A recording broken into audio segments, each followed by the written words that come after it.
Yo, what's up? What's up, fight fans? Post-fight recap. What's the fight? I've I've seen bits of it. Fell asleep. The guy's holding it down, so we're gonna get popping, man. So we're gonna do a recap, just listening to sights and sound of the night, and just basically hear what everyone has got to say, boy. All right, let me hear some reports. People telling me the judges messed up the three blind mice. Let me see what's going on. That's what I'm hearing. I had it 115, 113 for Triple G. But the reality of the situation is that this has been tarnished by a judge that clearly had no business judging the fight. Adelaide Bird, whatever her name is, 118, 110, she needs to be tested immediately. Makes no sense whatsoever. There's no way in hell that it's a 118, 110. That's a completely lopsided fight on either end. She had it for Canelo. There's no way on earth that Canelo won 118, 110. All right. We're gonna see for ourselves. What everyone else is saying, man. Yeah, people, everyone's got their points of view. You want to hear what everyone says. Hey, Stephen A. Smith is always getting them crazy. Okay, who is Teddy Atlas? You know what Teddy has to say. So you gonna talk? There we go. How does this happen? Look, I can take 10 years, and it's been years and years of the same garbage, the same trash. I have no choice. I've been in this business 40 years of my life. Where am I going to go? I don't know where to go. But if I did, I'd get the hell out of it. I'd get the hell out of it. I'm sick and tired of watching these fighters that put everything on the line. They get in the ring, they come out of the ring with less of themselves physically than they had when they went in. And this gets done to them by a bunch of cowards at ringside that never took a punch in their life. I'm sick of it. Wow, it's a bit strong, isn't it? That's a bit strong there. It's a bit strong by Teddy. A bit strong, boy. As you can see by the picture up in there, it seemed like, boy, the draw seemed like it was a fair answer, man. Some people had Finn, Canelo, some people had Triple G. You know, the draw seems to be fair. So even if, regardless of a scorecard, the draw was the draw. It doesn't matter how deep, and Adelaide Bird has never been in question on a scorecard before. So, but people telling me it seemed like it's a draw, man. That's what I think. That's what I'm hearing. Let me go down. I need to go down to YTBC. Let me see what the YTB saying. See what the people saying there. I don't know one's here at the minute. I got the fight actually ready to go. We're gonna check that in a bit. But let's keep bear with my peoples. Let me hear what the people on the YTB are saying. Hatman, Boxer beat some Rams, B Marsh, Scorsese, all my peoples, man. Let me hear what they have to say on my timeline. Bernard Hopkins, everyone, boy. Hear everyone's immediate reaction to this. Diego De La Hoya. Oh, they got the press conference actually. I want to hear the press conference. Aztec one-on-ones there, part 2. Aztec one-on-ones are going in. Let me. Del Boy's usually quite fair. Let me hear Del Boy. Hello, four fans. This is Del Boy here. That's what Easy says.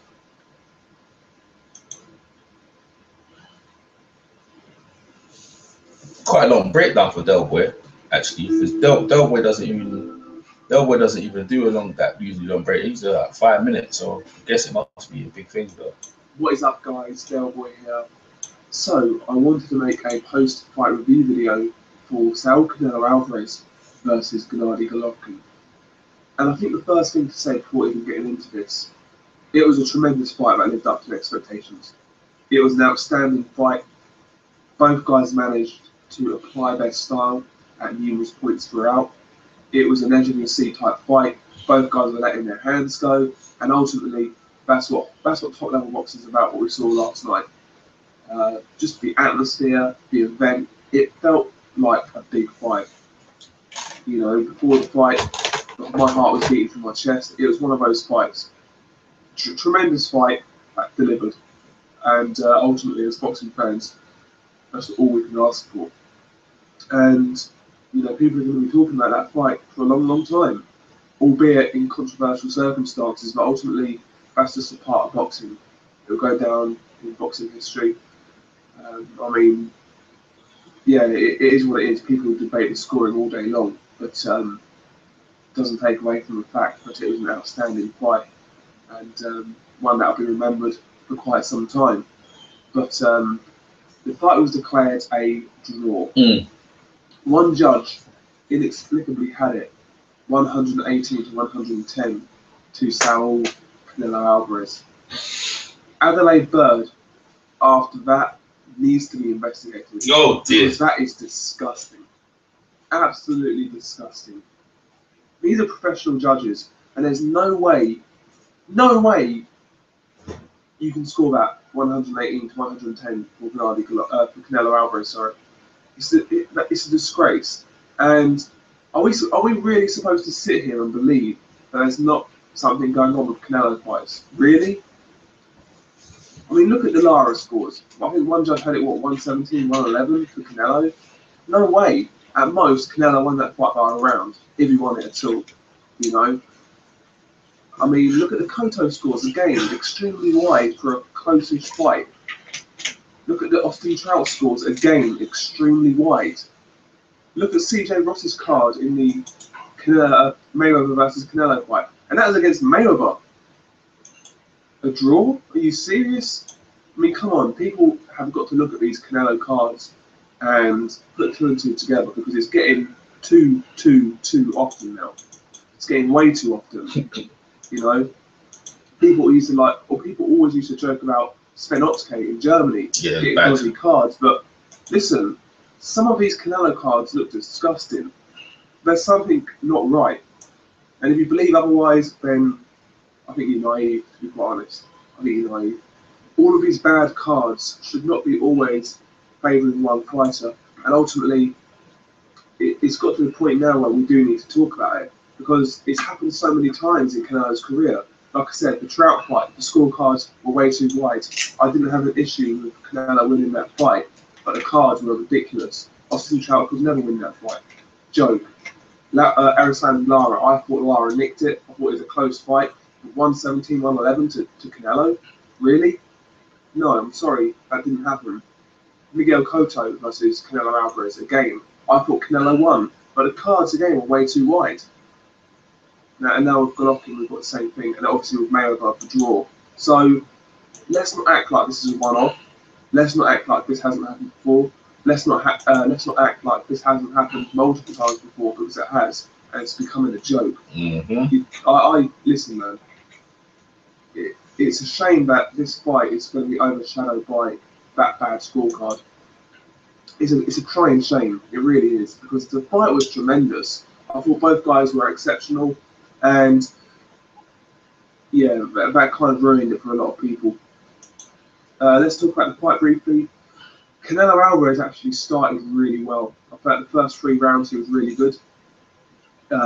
He was countering very effectively, landing the uppercut. The straight right hand was finding the target.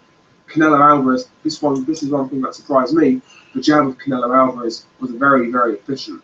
And he was out jabbing Gennady Golovkin in the early stages. Didn't expect that, because I always felt Gennady Golovkin's jab was far superior. But alright, that's Del Boy state. Yeah, so he's gonna do a whole breakdown. That's why his video is like 50 minutes, man. Good on Del Boy. Who else we got down there? Who else we got down there? We got other people down there to listen to. We have the press conference itself, and Sylvia Sport TV, Stephen A. Okay. Stephen A. Smith make a whole entire thing. Let's hear Stephen A. Smith entirely about what he said about the scorecard still.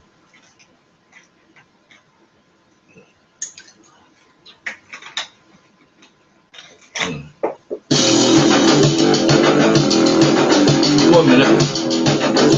Sorry about that. Okay. There you go. Oh man, these adverts are crazy, bro. Adverts are crazy, man. There we go. It's Teddy Atlas, who joins us from Bristol, and Stephen A. Smith, who joins us from Vegas. Teddy, let's start with you. What was your impression of the decision to score this fight a draw by all three judges combined? Bad decision. You know, me and Stephen just spent an hour live on SportsCenter talking about it. Just another example of the administrators of the sport screwing up an otherwise brilliant, marvelous, beautiful night of boxing, where boxing separates itself from any other sport, where two men get in there. One guy was probably too small. The other guy was too big, too strong. And he was looking like he was that. He was looking like he was the ocean moving the log around.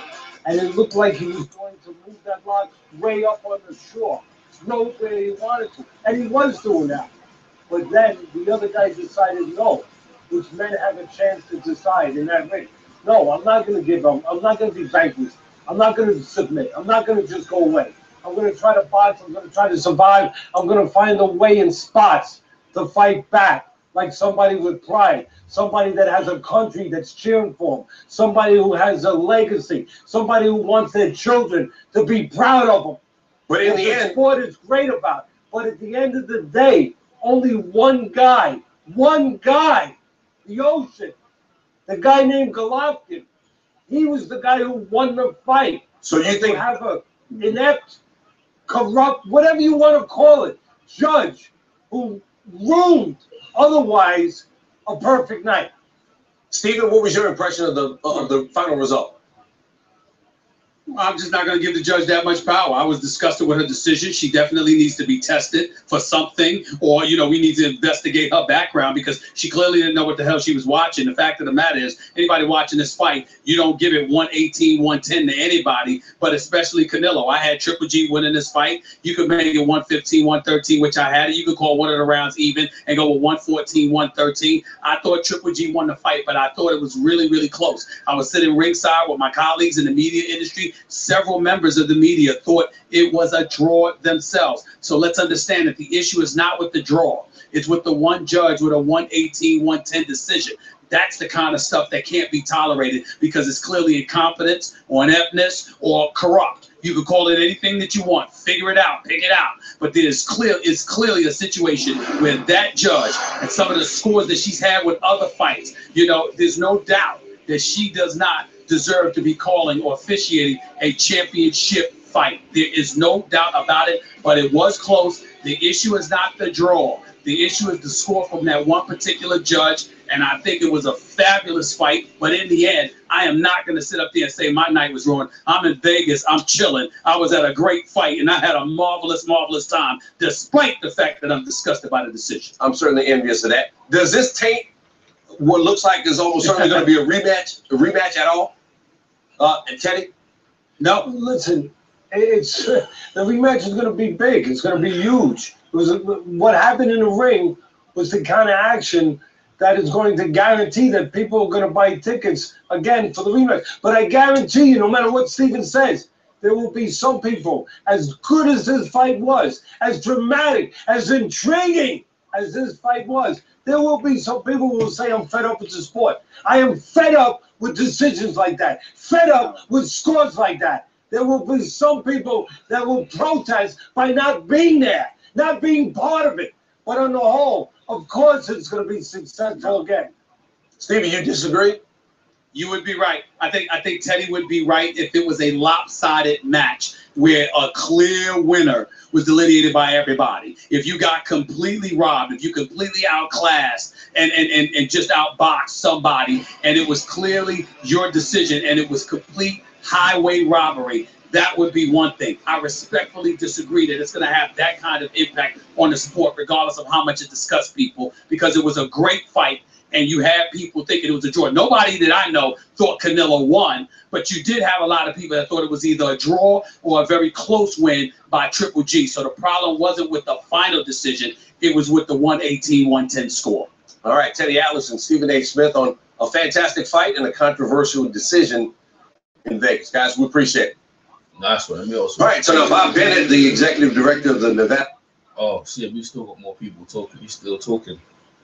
Let me go back to him. Still got more people talking. My bad.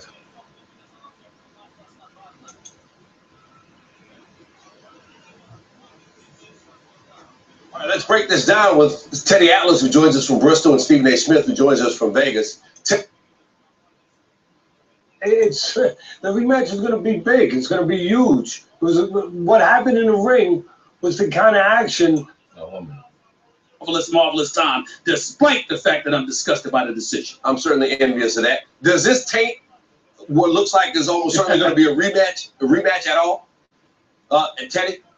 No. Listen, the rematch is going to be big. It's going to be huge. What happened in the ring was the kind of action that is going to guarantee that people are going to buy tickets again for the rematch. But I guarantee you, no matter what Stephen says, there will be some people, as good as this fight was, as dramatic, as intriguing as this fight was, there will be some people who will say, I'm fed up with the sport. I am fed up with decisions like that, fed up with scores like that. There will be some people that will protest by not being there, not being part of it. But on the whole, of course, it's going to be successful again. Stevie, you disagree? You would be right. I think Teddy would be right if it was a lopsided match where a clear winner was delineated by everybody. If you got completely robbed, if you completely outclassed and just outboxed somebody, and it was clearly your decision and it was complete highway robbery, that would be one thing. I respectfully disagree that it's going to have that kind of impact on the sport, regardless of how much it disgusts people, because it was a great fight. And you had people thinking it was a draw. Nobody that I know thought Canelo won, but you did have a lot of people that thought it was either a draw or a very close win by Triple G. So the problem wasn't with the final decision. It was with the 118-110 score. All right, Teddy Atlas and Stephen A. Smith on a fantastic fight and a controversial decision in Vegas. Guys, we appreciate it. All right, so now Bob Bennett, the executive director of the Nevada State Athletic Commission, said in a statement, Adelaide, in my estimation, is an outstanding judge. She's done over 115 title bouts and or elimination bouts. Unfortunately, Adelaide was a little wide. We assume he was talking about her margin of victory for Alvarez on her scorecard. I'm not making any excuses. I think she's an outstanding judge. And in any business, sometimes you have a bad day. She saw the fight differently than the other judges. It happens. Jeff Horn in July in Brisbane, he tweeted, did they bring these judges over from Australia? Meanwhile, Teddy Atlas and Stephen A. Smith, they went toe-to-toe for an hour on an earlier SportsCenter after the fight. Here's the best of their exchanges. We watched the fight together, Teddy. Told you so. Told you controversy. You did. Said it all week. Well, what's your reaction to the decision? Corruption in boxing. Follow the money.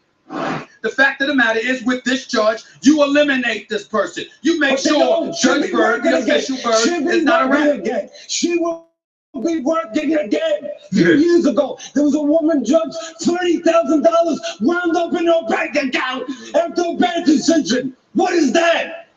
What other sport do you see people saying we love the administrators? What's wrong with you, Teddy? I mean, even in the NFL, everybody can cry for a project. Nobody loves the administrators. Listen, don't twist it around because you're a college graduate and you're trying to twist it around and be real quick on your words. Stop that crap. Stop it. Because the Steinbrenners host a dinner the night before a World Series game. Could they host a dinner for all the umpiring crew? No, they couldn't. And guess who the host is? The promoter. And guess who's sitting at the table? The judges that are going to work the next day. The judges that are going to work the next day. When your head hits the pillow tonight, you're going to summarize this. I'm going to hear Stephen A. Smith yelling and saying, good night, Teddy. Good night, Teddy. Oh, I'm yelling? I'm yelling? What were you doing? Sitting there like a little mouse? Are you kidding me? He was jumping up and down. That was my favorite moment. Teddy Atlas jumping up and down. Okay, Triple G threw 198 more punches and landed 49 more punches than Canelo. Golovkin had landed Alvarez in 10 of the 12 rounds, and 210 of the punches he landed were to Canelo's head. Triple G landed 32% of his power punches after landing 46% in his previous 13 fights. 118-110, houseway. Oh, man, that was funny as hell, man. That was funny. I'm still watching the fight, actually. So we still recaps. It looked like, to me, man, it looked like Triple G won the fight, man. It looked like Triple G's winning this fight here. I ain't seeing there. Triple G basically dominant, using that jab pretty good, man. Got Canelo against the ropes right now. What wrong with him? Canelo's good at defense, though. Very good. Yeah, Triple G bloody picking him, man. The wrong judges. De La Hoya. De La Hoya. Let me see what the. Everyone getting upset about the scorecards and shit, right? The judges need to be schooled. Everyone's on the judges thing. I just want to hear other people, man.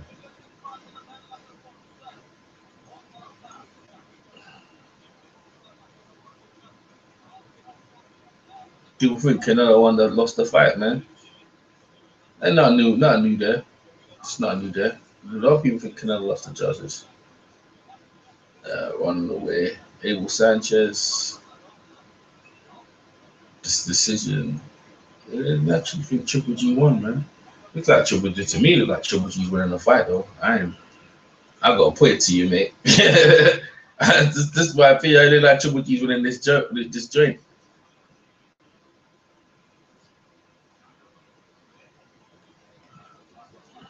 I'm still trying to find some other people.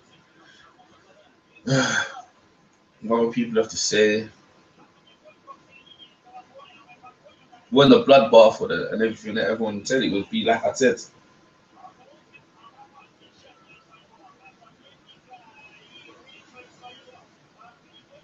Both of them got too much on the line to just throw caution to the wind. The Triple G's is backing him up though. Look at it. To be fair, some of the punches not even landing though. Good, very good defense by Canelo. But Triple G throwing like arm punches. Good defense, bro. Excellent defense, man.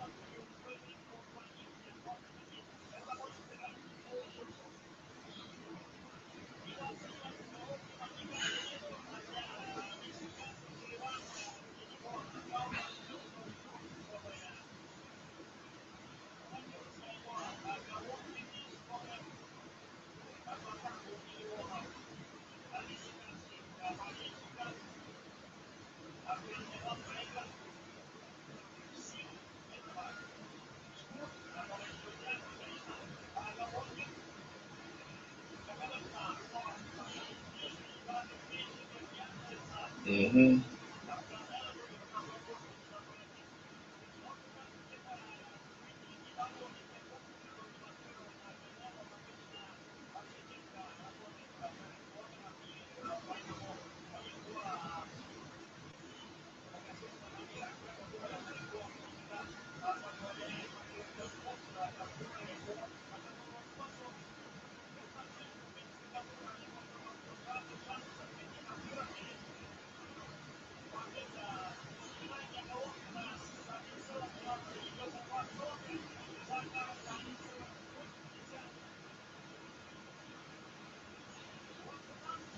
Most of the fight, Triple G's got him up on the ropes, man.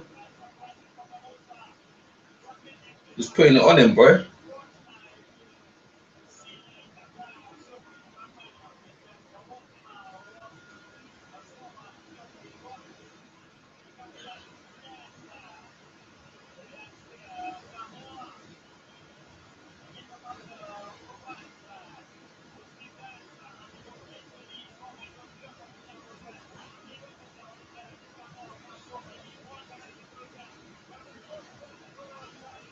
It's a good little fight so far.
Yeah, that's what I'm doing, man. Shit.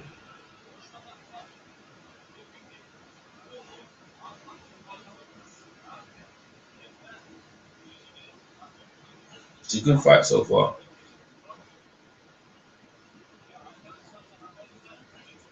Well, it looks like Triple G's backing him up. Look at what people saying in the chat, man. I want to say anything in the chat. Nah, no one said nothing in the chat, but it's early days. Let me go back to what I was doing. So we was scrolling down. See what other people are saying. Oh, Dan the Man. Let me hear what Dan the Man has to say. Dan the Man Boxing. Good channel. Check him out. As well as Dan the Man still.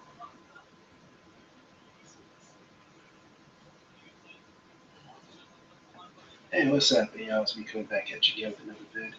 Well, okay.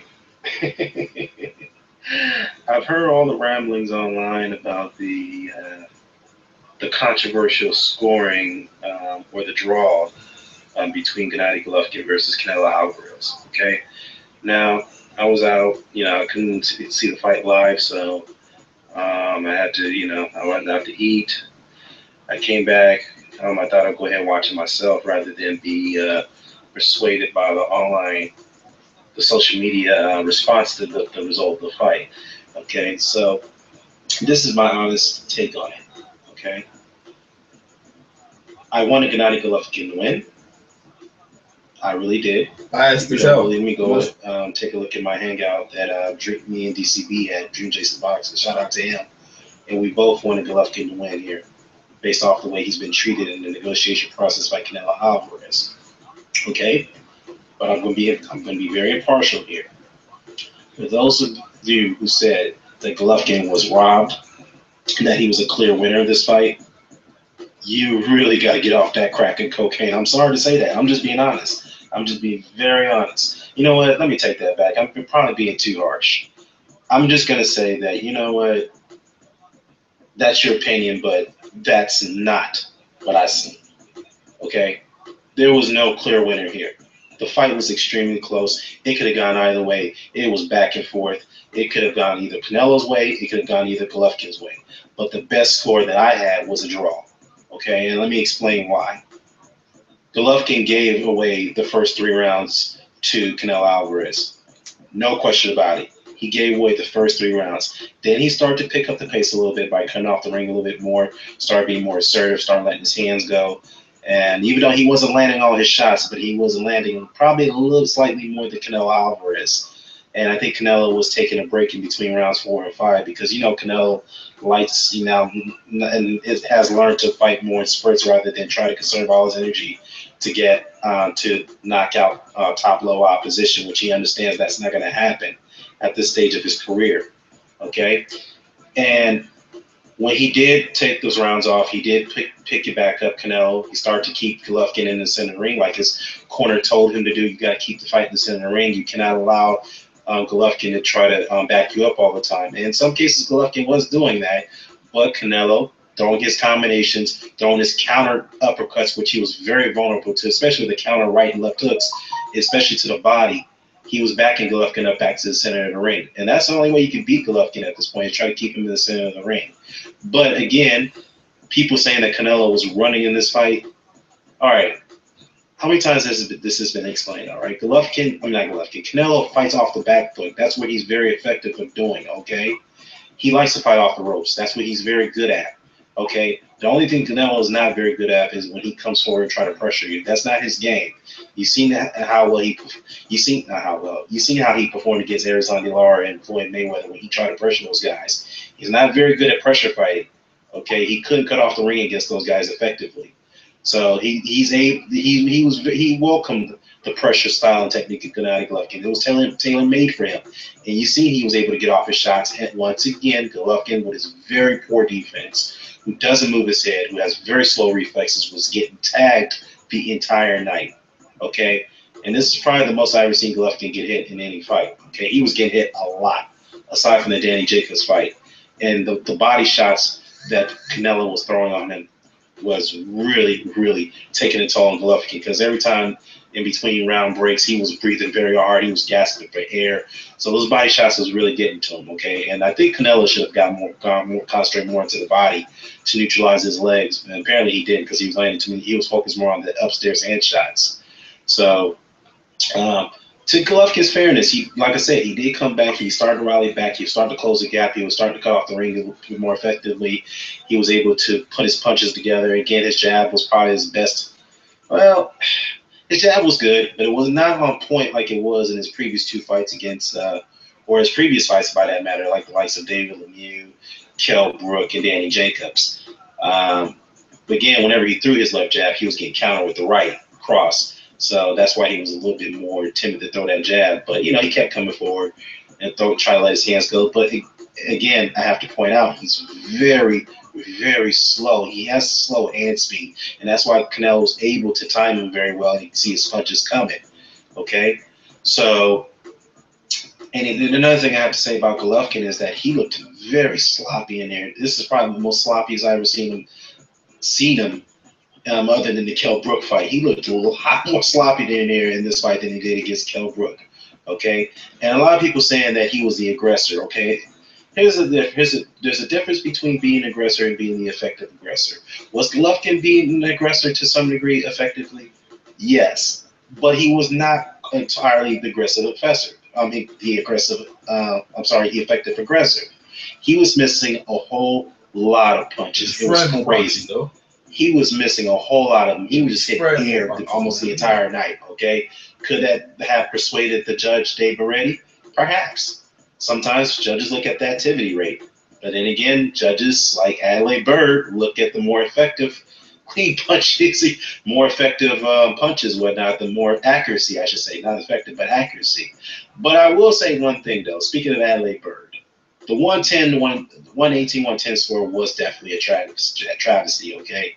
That score was way, way off. No way Canelo won that many rounds.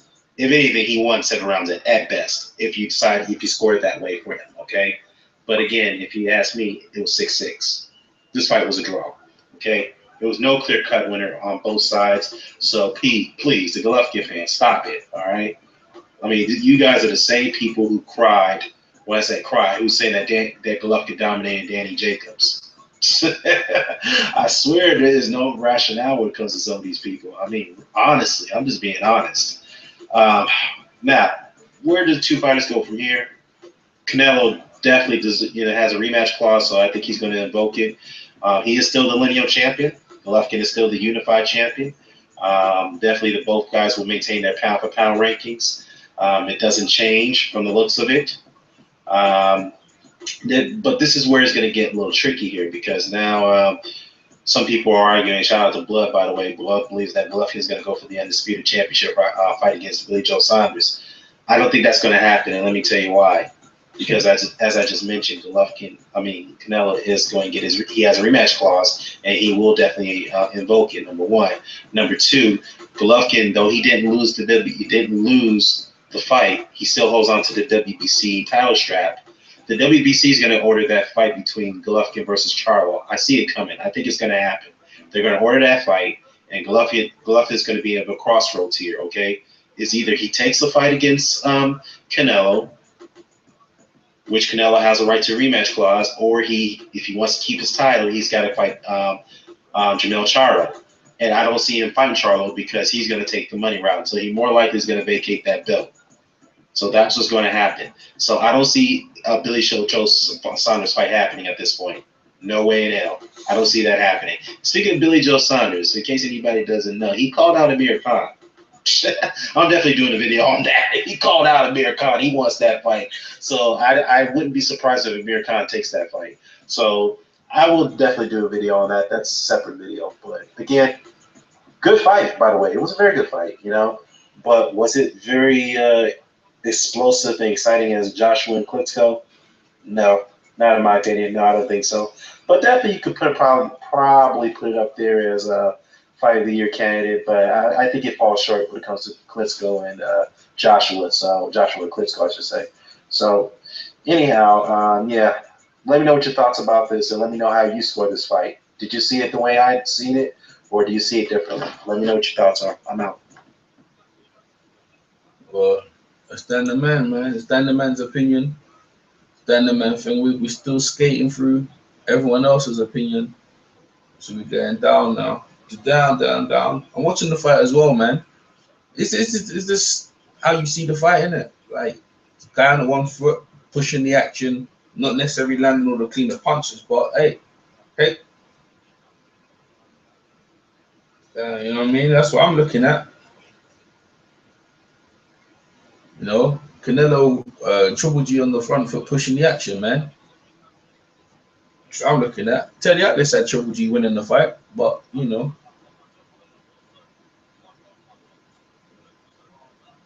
I don't know long post fight. Cinco de Mayo, Canelo Alvarez. Let me see what's going on there.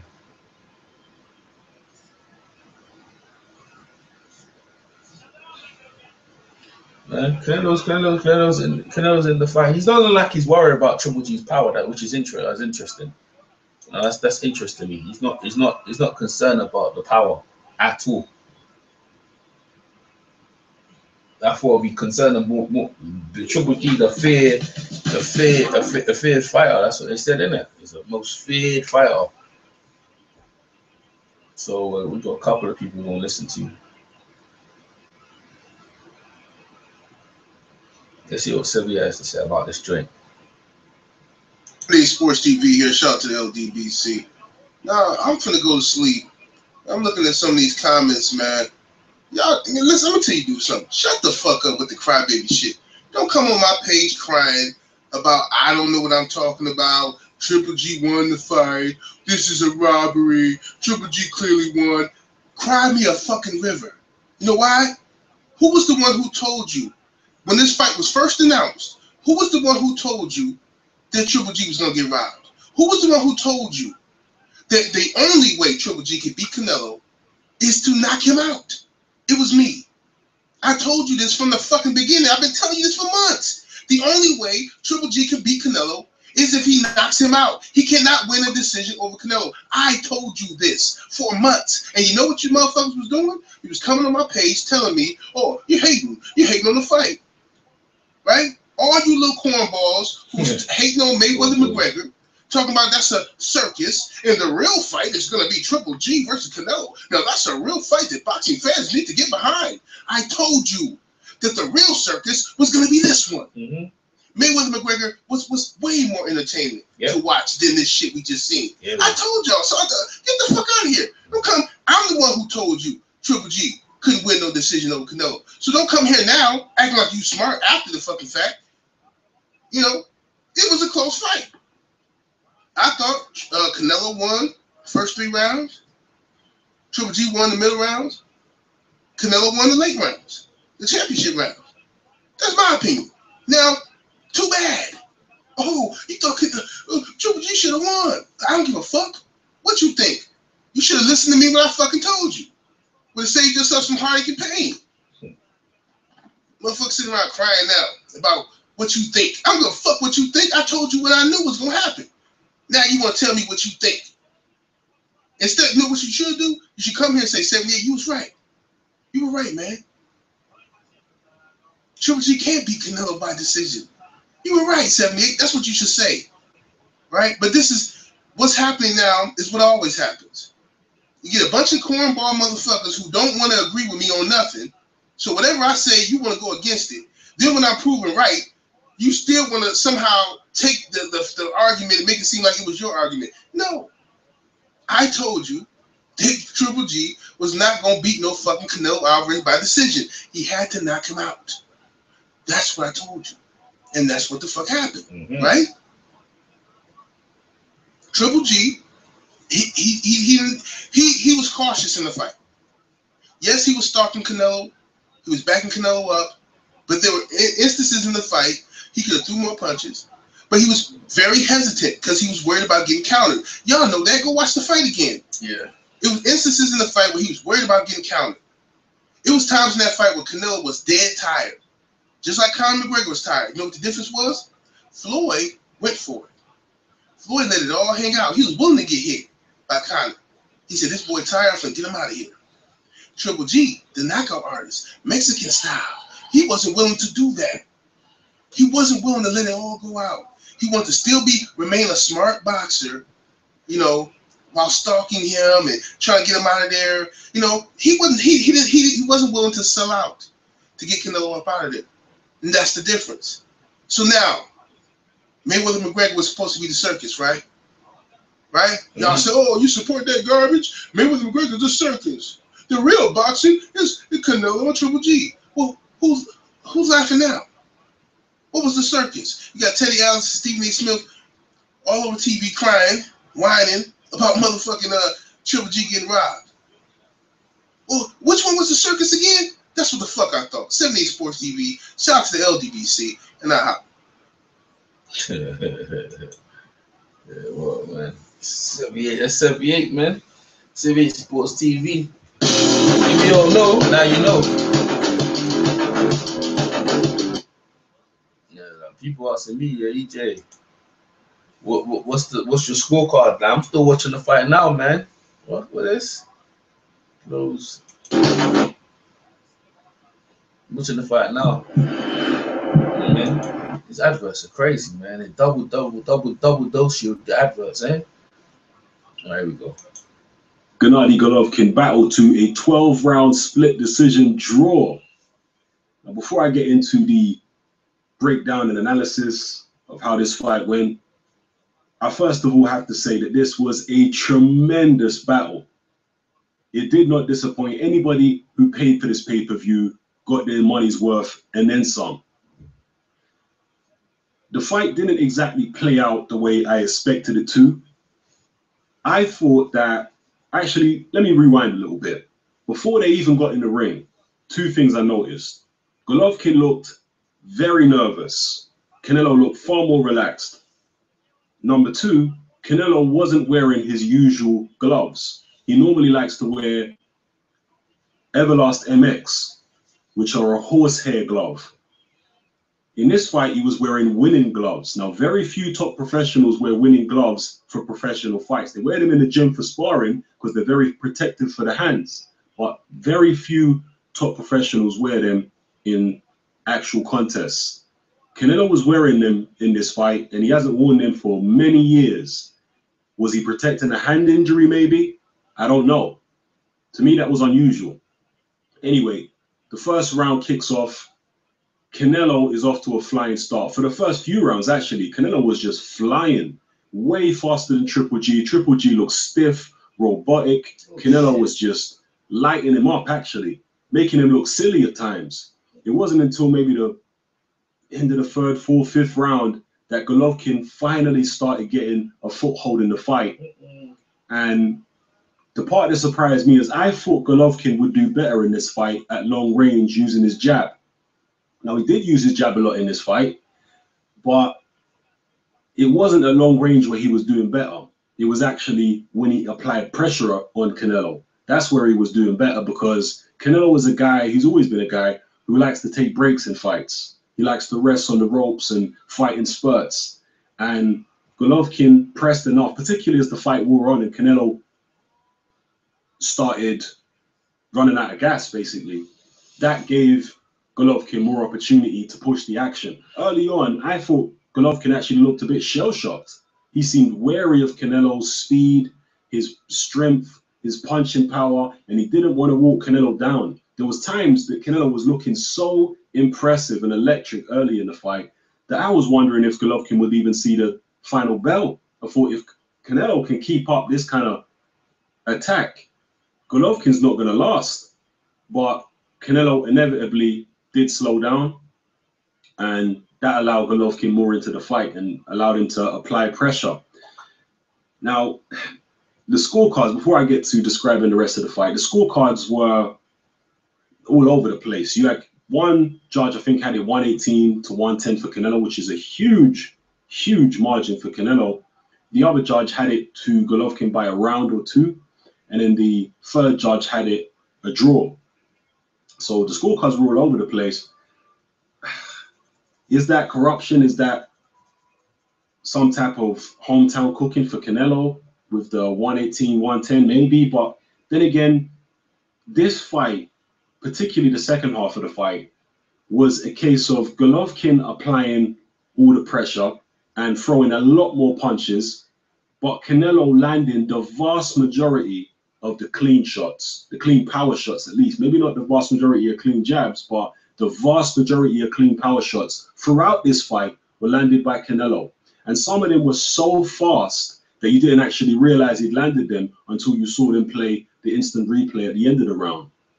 So that's what it was. Did you prefer Golovkin's relentless pressure and work rate, or did you prefer the few clean, eye-catching shots that Canelo landed in each round?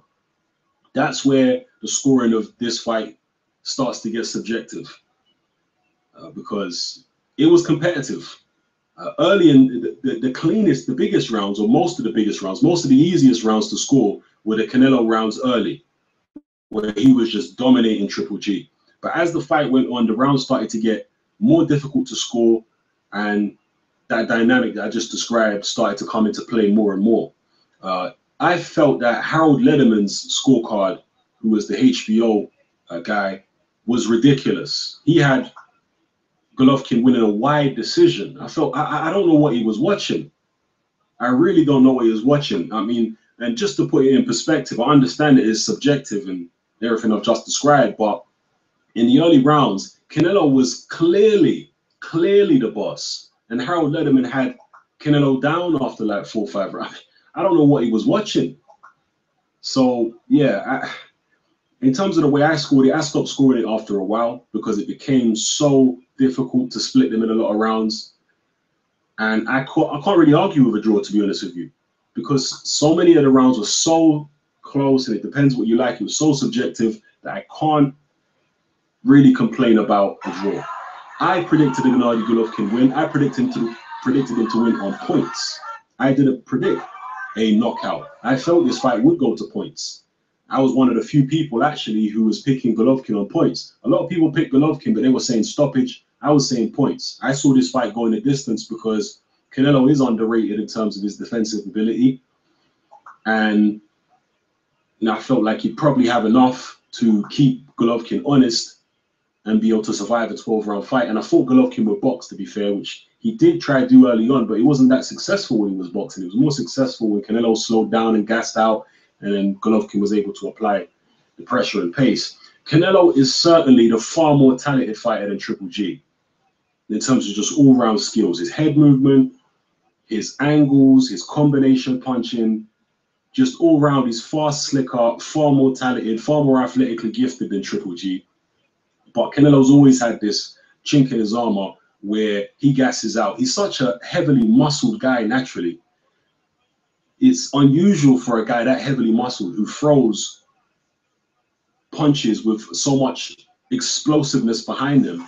It's unusual for a guy with that kind of build to have good stamina and to be able to fight 3 minutes of a round all the way through a fight. Normally guys like that are intermittent. They are, guys who take breaks and whatnot, those explosive, powerful guys. And that's Canelo's weakness, or one of his weaknesses, has been all throughout his career. He takes breaks, he tends to gas out late in fights. Golovkin wasn't able, nobody got hurt in this fight. Some people may be surprised by that. Some people were adamant that Triple G was going to just blow through Canelo and knock him out, but nobody got hurt. Canelo's physical strength was a big factor here. Clearly, Canelo was way physically stronger than most of the guys that Golovkin has been used to fighting. Maybe on par with Daniel Jacobs in terms of physical strength, if not more so. He's like a little bull, Canelo. He's just so powerfully built. And that was a handful for Golovkin. He found Canelo's physical strength difficult to deal with at times. Canelo chose to go backwards. So at times there was kind of an optical illusion, making it look as though Golovkin was the stronger guy. I don't think he was a stronger guy. He was the guy with a better stamina, but I don't think he was the physically stronger guy. When Canelo decided to come forward, he was able to back Triple G up relatively easily, particularly early on in the fight when he still had his stamina about him. So, yeah. How did you... You got, I think you had advert. Advert. I think you had advert right there.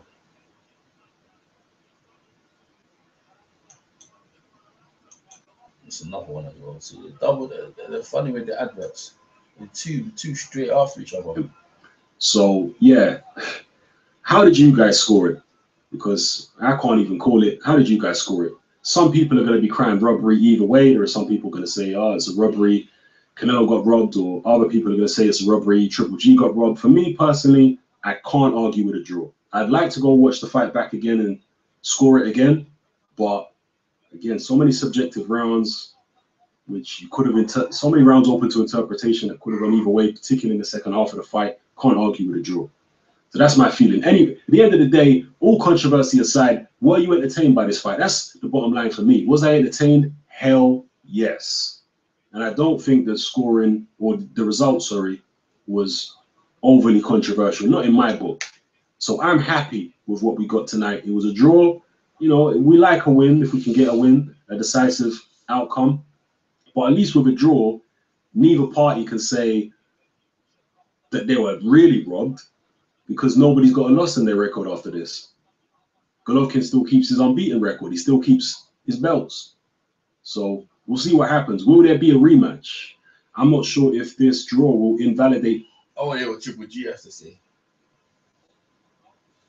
Tom, straight back there. I'd like Tom and also Oscar and maybe Triple G to address this question.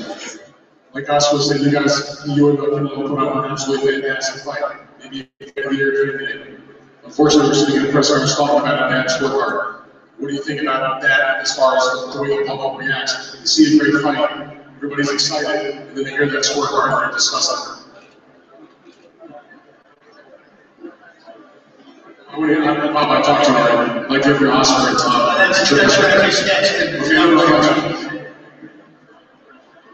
You heard me say it. 118, 110 is not, you know, people are scratching their heads. People are confused. What I mentioned was that I did see Canelo win 7-5. It was a close fight, yes it was. And I do have to admit, in front of all here, that 118 with 110, and Bob is not the judge, but 118, 110, yes, it was a bit widespread. But when I had hearing chatter and social media, I'm hearing, look, it was a close fight. It was a great fight, actually, because we haven't seen this type of action in such a long time. Did that answer your question? I'd like to hear Tom's perspective on that. Just that instead of just only talking about the greatness of the fight, we're talking about the scorecards that people disagree with severely. I agree, it was a terrific fight. Both fighters need to get credit for fighting each other and putting on that type of. These guys are gonna drop me asleep, man. These guys are gonna drop me asleep. Eat out here, bro. You know what I mean? They're gonna drop me asleep. Even watching it now, like the one I'm watching it now, it could have been better picture or whatever. But man, let me add some people in up in this joint. There's some people up in there. I got 3 people watching, probably me, myself, and I. There's some people in there. I know some of the Americans are up now, but still, me, I'm just getting up. It's a good little fight, though. It seems like it's a good fight. Like, you know what I mean? I'm still, man, it's different. It seems more even, though. I think they really got it right when they say a 50-50 fight. It definitely is a 50-50 fight. When you're watching it, like they're giving it, one's giving the other, coming like a seesaw.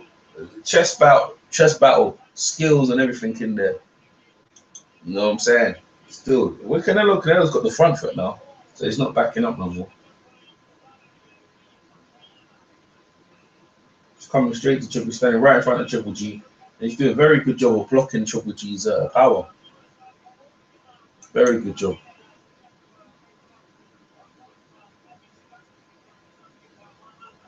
Ooh. Triple G's defense is suspect, boy. But he definitely was winning the early rounds just using his jab. Canelo's throwing back now. What round this is? Doing right now. Canelo's doing right in this round now. Trying to open up. Triple G, Canelo's defense is very good. But it's actually bossing Triple G backwards. Yeah, Triple G tries to me wide shots, man. And Canelo's was picking up on the glove.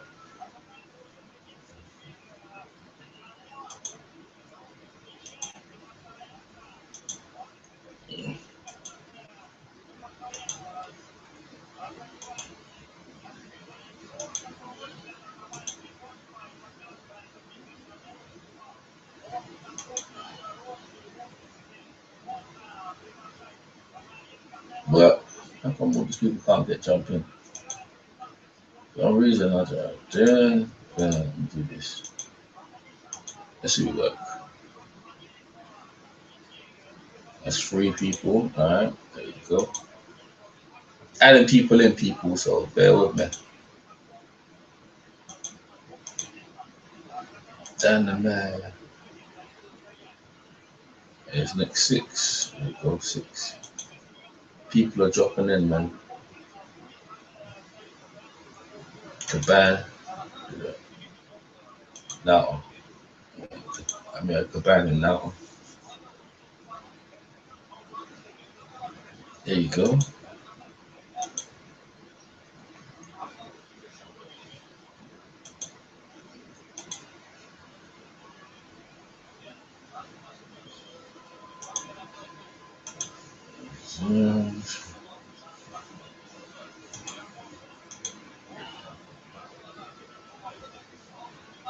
There you go. People getting added in, man.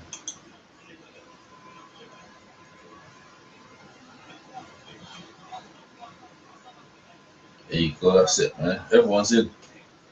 You know what I mean? Give them a link.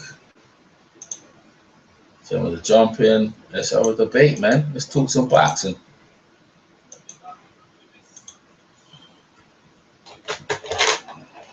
He's got a better picture, though.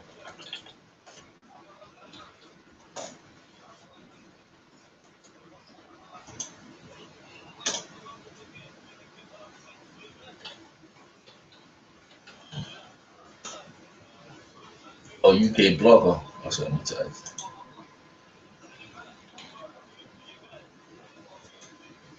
you. Be some rounds.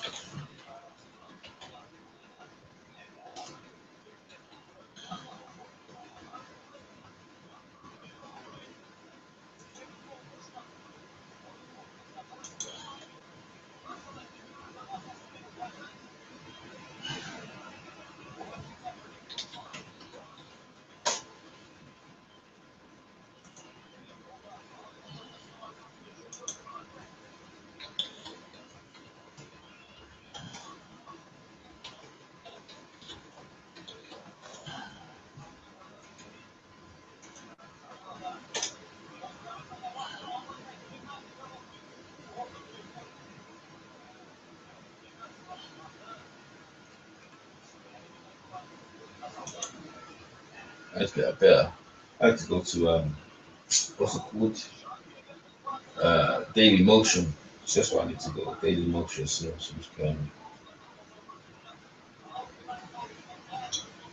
Daily Motion.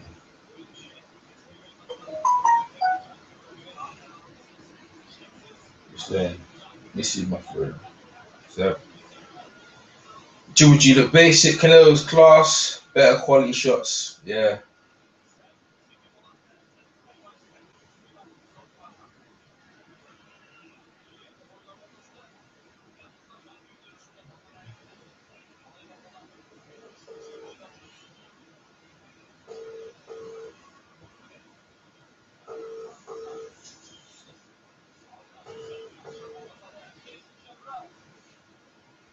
Yo, Zab. You're live, by the way, man. You're live on my hangout, bro. Like, so. I'm live. I'm still shooting, like, waiting for people to jump over. Tell us, give us your take, bro.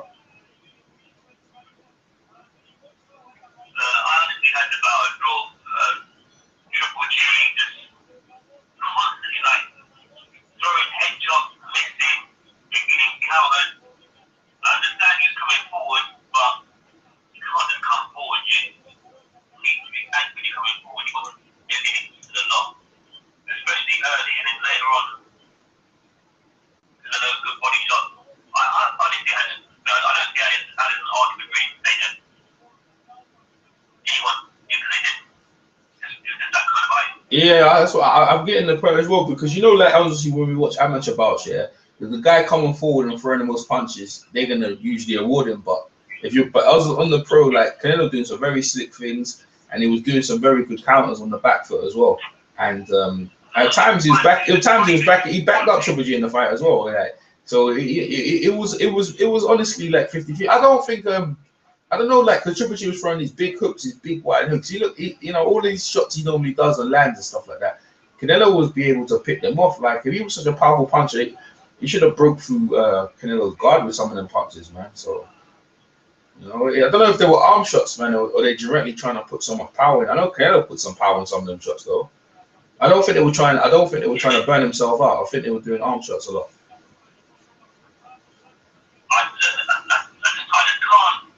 I can't understand how so many of these guys, man, they come forward, and then when they get there, they don't know how to fight inside. I'm just completely lost. Even as basic as Lamont Peterson knows how to fight inside. The Triple G gets hooked, and he either gets hit up or he does nothing. With a little bit of range to function. So there's pressure fighting, and there's no how to fight inside. They're different. Well, it's a different skill set. Well, that's why you bet. That's why you bet for he could beat him. So you bet Junior. I'm surprised Canelo is stick with him a bit more. And just catch what Triple G was throwing and come back and bang him around the face, because he won't engage inside the Triple G. He never has. Every time I watch, he never engages in the inside fight. He won't do it. No. He doesn't. No, but if you get close, he don't throw that in it. Yeah.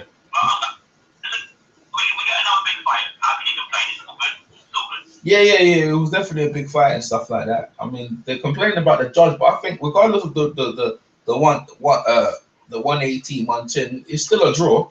Regardless of how wide it was still legitimately a draw. Like they're going on, it was still a draw. You put one on, you put a bet on the draw.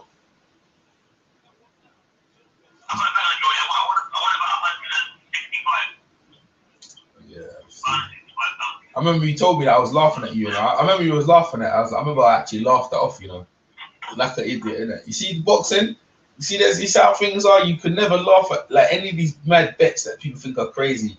Zab's only putting little sprinklings just to see what's happening. And look at that, a draw, actually a draw. Who'd ever think a draw? I'd have put nice money down for a draw. And how much money did you put? £1 or something like that? What, £5? £5. So you're looking at, you got 100 or something back, man. Sick of that bullshit, bro. Man. It must have been like 20 or 50, 30 to 1 or something like that for a draw. Mad odds, because no one thought it. Because the way they hyped it up, it's like it started off how I expected it to start off. People were talking knockouts and all that, because you ain't gonna be no knockout. They're too respectful of each other to have no knockouts. It's gonna be a tactical battle, and they know you can see like no one really wanted to gas. No, I did say that, man. So it's turning out to be everyone's talking about it right now. Hey, listen, a bit of controversy in there. What do you reckon in the rematch? I think Canelo might do him in the rematch,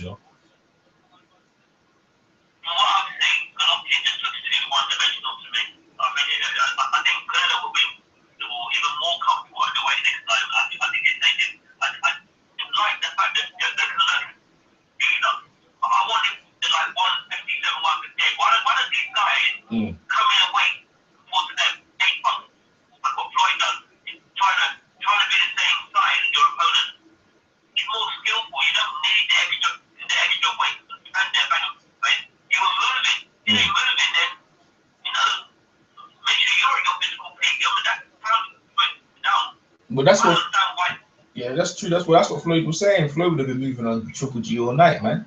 Triple G would have been punching air all night, and you're right about them. No, that's what Floyd said. The thing is, it's funny because they're bringing up European style, but that's what Europeans were known for, robotic style, and what you're seeing is what Europeans were known for back in the days. Like Latino style, Mexican style is a bit more slick. And it's a bit more slick style. European styles are always known for that up front car crutch. We're not really up front jab thing. You know, what England was known for that, and the other Europeans are just robotic. You know, it's robotic. Yeah, and that was the criticism of them years ago, and that's what you're seeing. You're seeing like different levels of Canelo, because Canelo learned a lot. You see, he learned from Floyd, bro. You know what I mean? You see, he learned from Floyd how to move his head and stuff like that, because he's making Triple G. He's making at certain points he's making Triple G look like not like a novice, but like he making. Go on. Easy, isn't it? Making him miss easy.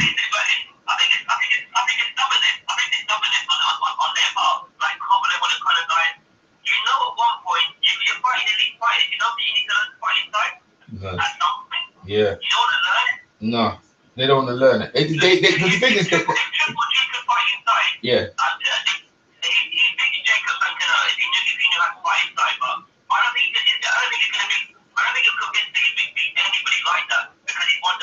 Well, he's been gassed up as well. He believes in his power. That's why he's running on these big haymakers. I'm watching it right now. From the big haymakers, and Canelo just let them fly past him, picking some of them off, and this taking his time and just cruising. He looks like, you know, this is supposed to be one of the most feared guys in the sport, bruv.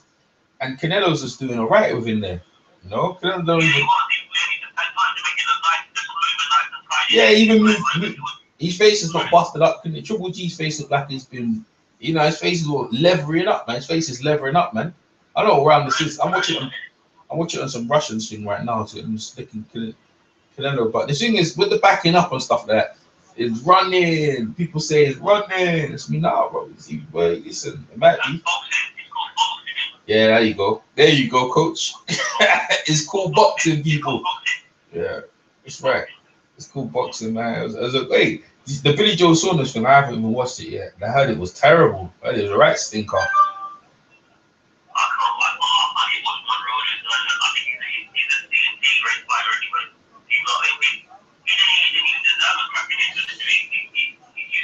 He got Billy Joe got his son to apologize to thing, innit? He got his son to apologize to him.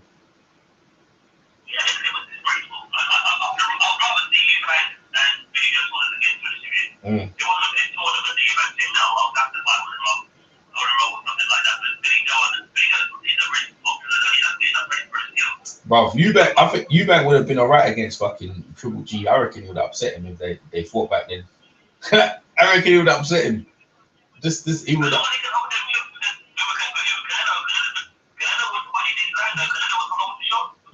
Eubank is much more busier, bro. He's much more busier. He's busier with his hands, man, and he's hard to hit. His feet are more fleeted as well. He's much more fleeted. They should have just took the fight, bro. Like, Eubanks are idiots. They just missed opportunity now. But you know what? Everyone's looking for Golovkin now, bro. If they fought, you see, not one of them guys where you got one of them bullies in the school and he's just there walking around beating everyone up now, bro. Let me tell you something. Everyone's looking for him now, and Canelo himself as well is like people looking at Canelo as vulnerable as well. They're definitely paydays. Golovkin's payday might have gone up. The scale might have gone up a bit. I think there's a rematch clause automatically though. That's what they're saying. So they might be.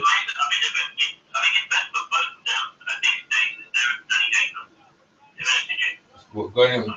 Canelo, I think Canelo loses against Danny Jacobs if they fight though. What do you think?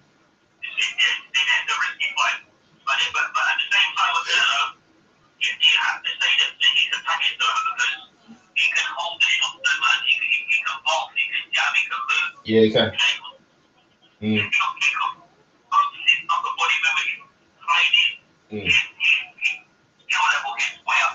Yes, yeah. I have to. I 100%. I think he's learned his craft properly. For someone, he didn't have that many amateur fights. For someone to have that many amateur fights, he's learned his trade very well as a pro. And when I saw the fight, I'm watching. Oh, good uppercut by Canelo. When I'm looking at the fight, yeah, I ain't gonna lie to you. The draw was exactly what I saw. It didn't look like anyone was bossing it. You know what I mean? Like I know Triple G was putting on pressure, but he wasn't landing. It didn't look like he was bossing it, like completely taking over the fight. It wasn't. But you see, the thing is, a lot of them donuts watching it, yeah, they'll see that like Teddy Atlas has got Triple G winning the fight. He had it by 8 rounds or something like that, you know, 6-7 rounds, you know. I think Stephen A. Smith as well, some of them other guys, but then some of the other media guys, they had it for Canelo. Why? So the draw is respectable. That you have people, so many different views in that. Yeah, I mean, it depends how it works.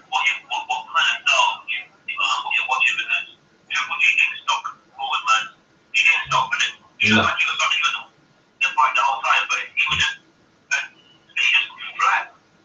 The amount of headshots, I'm counting in one round of headshots, he missed it over and over and over and over again. But yeah, I can't score that. Yeah. I can't. When I'm watching it, bro, there's holes in games at this elite level where you need to be complete. And Canelo's more all-rounded, complete fighter. Can fight outside, inside.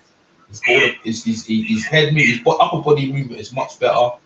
And someone who's Canelo's putting it on him now, bro. So someone's supposed to be he even tried that skull punch right now. You know, punch with shit, landed an uppercut. Oh, they're getting at each other. Hey, it's really good, you know. Actually, you know what? It's actually they're opening up harder now. See Triple G trying to throw that skull punch down on the head. I don't know because I'm watching this Russian thing here and they're not showing the bloody rounds. I'm gonna have to find it on Daily Motion. I'm gonna have to go check on Daily Motion. But the thing is, you see, the thing is, I'm watching with Russian language and I'm not getting skilled by the commentary. Yeah, because if I watch HBO or anything, now you can't help but listen to what they're saying. And then when you hear what they're saying, they'll change your view. Because I'm watching without all that and just on the thing, it looks like Triple G trying to bring it, and then Canelo coming right back on him.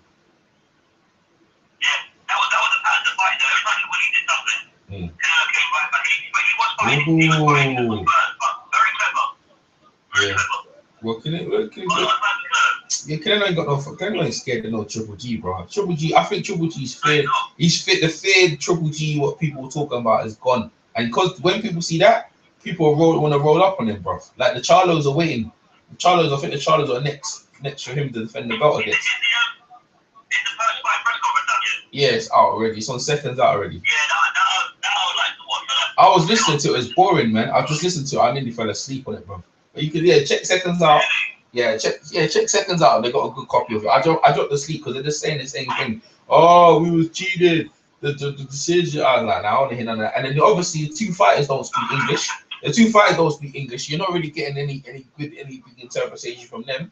This is big Oscar and them man they're talking in. I was like, nah. I mean Angel, what's his name again? Is it Angel? Whatever his name is. What's his name? Yeah, Abel Sanchez probably talking jive, innit? But out that camp, there's no good English anyway. So what's the point, man? Yeah, I mean, it's no good English. Man don't speak English already. When we was at the press conference. See when we saw them, innit? Triple G and remember? Yeah, it was boring, man. Thank you. There you go. Bang on. That's it. You know what I mean? That's exactly right. Billy Joe Saunders is to me, when I think about him, he's like Mayweather. He wind people up, something rotten. They come like Mayweather, bro. Mayweather did the same thing, and his style as well makes you feel like people should just go get him. And he can box on the back foot, innit? Little rat. Look who yeah, definitely a rematch clause. I don't know. It has to be. It's the Canelo. But you know what? To be fair, I don't know if the rematch clause effective is on the draw. You know, like they did it on Ben and Eubank too. They had a rematch on a win or loss. I don't know if they factored in a draw. So if they haven't factored in a draw, the clock.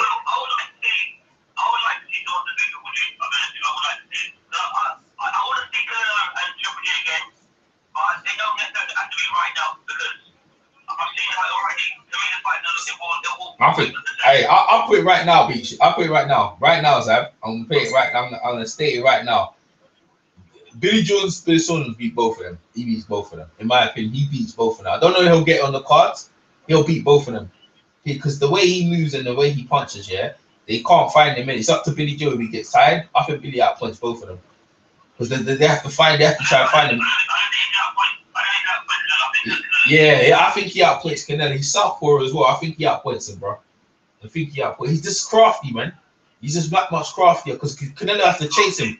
He got long arms, you know. Like I put money on Billy, you know. That's he'll be a mad underdog. But Billy, it's the same thing when he fought Thing, isn't it? He's always an underdog because he's not a rat and he's mouthy.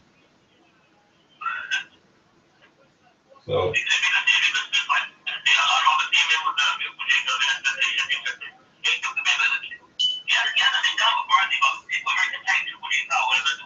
I think he's all Billy he'll test a lot. Billy tests a lot, but I think on the Willie Monroe situation, it didn't need to be happening, but I think he's looking on this like, I'll beat the fucking both of them together. You know what I mean? I'll slap the both of them up together, bro. You know what I'm saying? Because you think is, yeah, it's more interesting than that one. Nah, it's there, it's on YouTube. It's on David Boy Essex. Oh, you got it on your TV? You got your TV in it? All right, man. In a bit then, yeah? Yeah. Yeah, but definitely, man. Take care, bro. All right, peace. So that's Xavier from IQ Neasden Boxing Club. Just there giving his take. It was just getting in there. Somehow I got lost in Baker Street waiting on the train. Train couldn't change. My head is all over the place. Go back to you. Oh dear.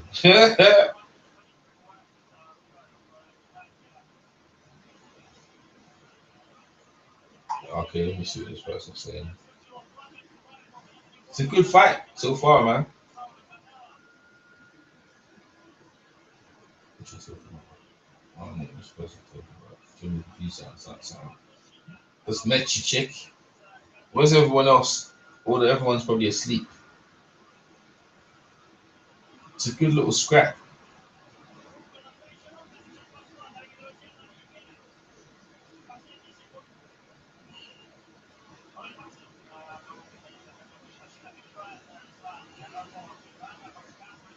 Yeah, man. So far, it's a very good. It's definitely an even fight, man. In my opinion, definitely an even fight. Just watching it. Well, that. What's she talking about? The commentator's getting all happy. That man's in bed, you know. Shit. Not about watching man in bed.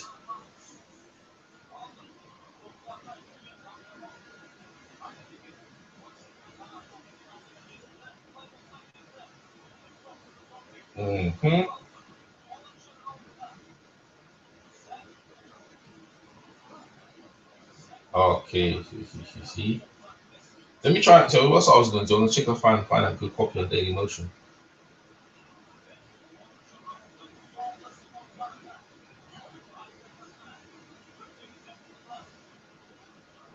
Triple Jesus hunting them down, boy.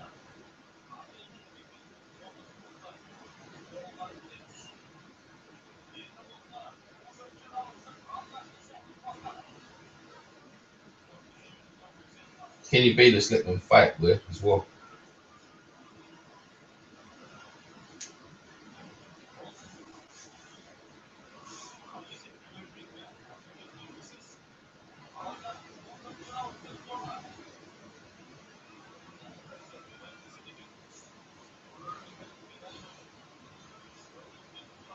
This is what, yeah, I understand. Oh no, but let's get the box in here, man. Triple G, Canelo.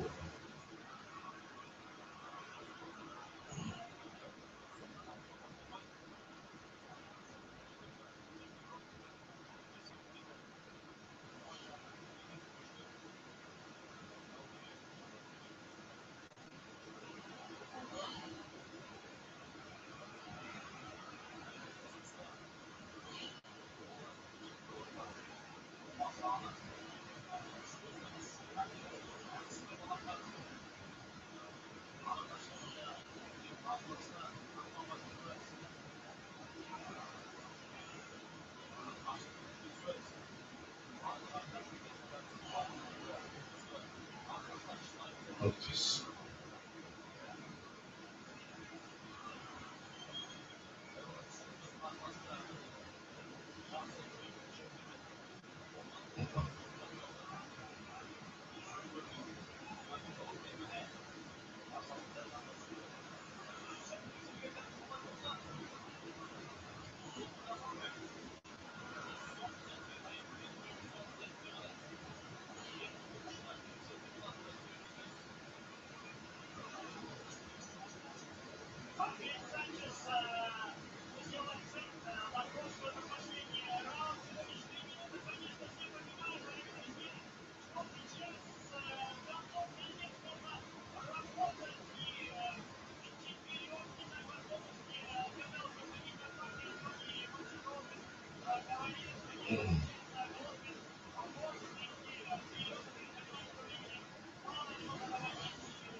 No one's trying to hear that Daily Motion. Let's get to it. All I'm looking for is a good copy, mate. Oh, in Box Nation. Good copy as well.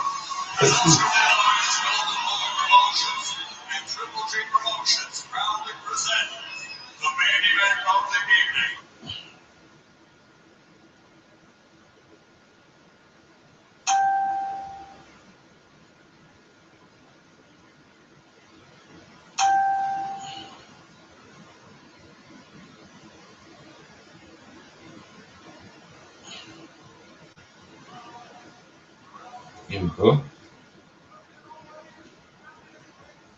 We're gonna get some commentary in this joint as well.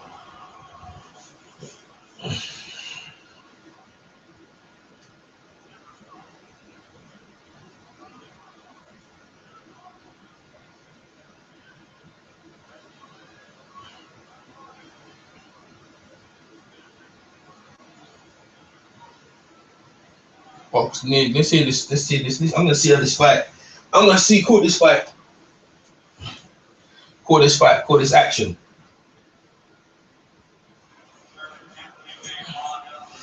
Triple G Canelo. So Canelo Alvarez. I think I'm surprised they actually let Canelo have that beard in the fight. Usually they tell people to cut that off.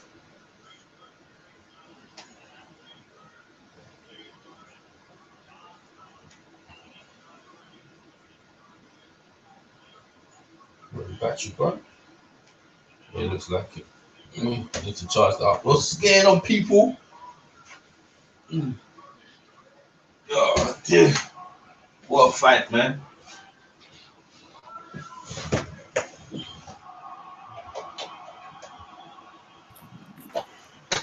DJ Box. Yo, what's going on, Chris? Chilling. Tell me, man. What's your take on last night, buddy? Well, my take on last night, Canelo could have won that fight. I watched it again after I got offline. Yeah. It could have been it was like two parts of the fight to me. Canelo was controlling the early part of the fight. He was counter punching, moving, slipping his shots, and tagging his ass. I ain't never seen Triple G. Triple G got the best chin in boxing. Canelo was hitting him with some shit and didn't even budge him. That's what I thought. Yeah. But Triple G didn't look like he was fighting Canelo either. Yeah, but Canelo got a chin too. But the difference is Triple G got better stamina. And them later rounds, I gave it to championship rounds. I gave it to Triple G, and a lot of them rounds were swing rounds. When I first watched it, I had Triple G winning. How much? By 2 points, 2 rounds. And then I watched it again. I had a draw because Canelo, he ain't getting credit for it. Canelo was kind of punching the shit out of him. Yes, yeah, on the back foot end. Yeah. Yeah. He was landing. But he was landing with some thunder. When he counter punched, he was cracking him. You see Triple G face after the fight? Yeah. He plays with that level. Yeah, I ain't never seen nobody do his face like that neither. Nah, he looked fucked up, man. Yeah, because Triple G, Canelo can punch. That's why his face was looking like that. But I'm telling you right now, they fight again, I might favor Canelo. I was thinking if they fight Billy, I think Billy Joe Saunders beats both of them. That's what I think. I don't think Billy Joe Saunders could beat Canelo. I think he beat Canelo, man. I think Canelo has to find him. He has to find him the whole. Nah, Canelo got fast hands. Canelo will find him. Yeah, but see, Billy can hit hard on the back foot, man. Canelo be chasing him down and he can kick. You know what I mean? Nah, I don't think. I think Canelo will beat him because I think at this weight class, Canelo kind of fast as hell at this weight class. Yeah, I was surprised they let Canelo have the bid. So I was surprised they let him have that. I don't think the beard was a fair because that was no thick beard. Nah, but usually like they let you shave, but I think he's trying to make the beard to cushion some of the blows, bro. Yeah, that's what I think. I think he wasn't knocking that Mexican out anyway. Yeah, not on Cinco de Mayo. You know what I mean? You see how his neck? You see how Canelo neck and show Canelo kind of built like a tank. Yeah. Got a thick neck. Yeah. I think if Trinidad was in there, I think Trinidad would have knocked the two of them out, bro. Yeah, Trinidad got a different kind of power. Different kind of push. Yeah, you see what I'm saying? You see the difference in it? Trinidad got different kind of power, eh? Yeah, because I ain't never seen nobody really take Trinidad punches without running. Like De La Hoya ran. Trinidad would have knocked them out, man. There we go. Round one. Round one now. Like he did Vargas. Yeah. Afterwards, I see the thing is afterwards, from different angles and shit, man. Like you, man. I've watched it round one. I mean, cut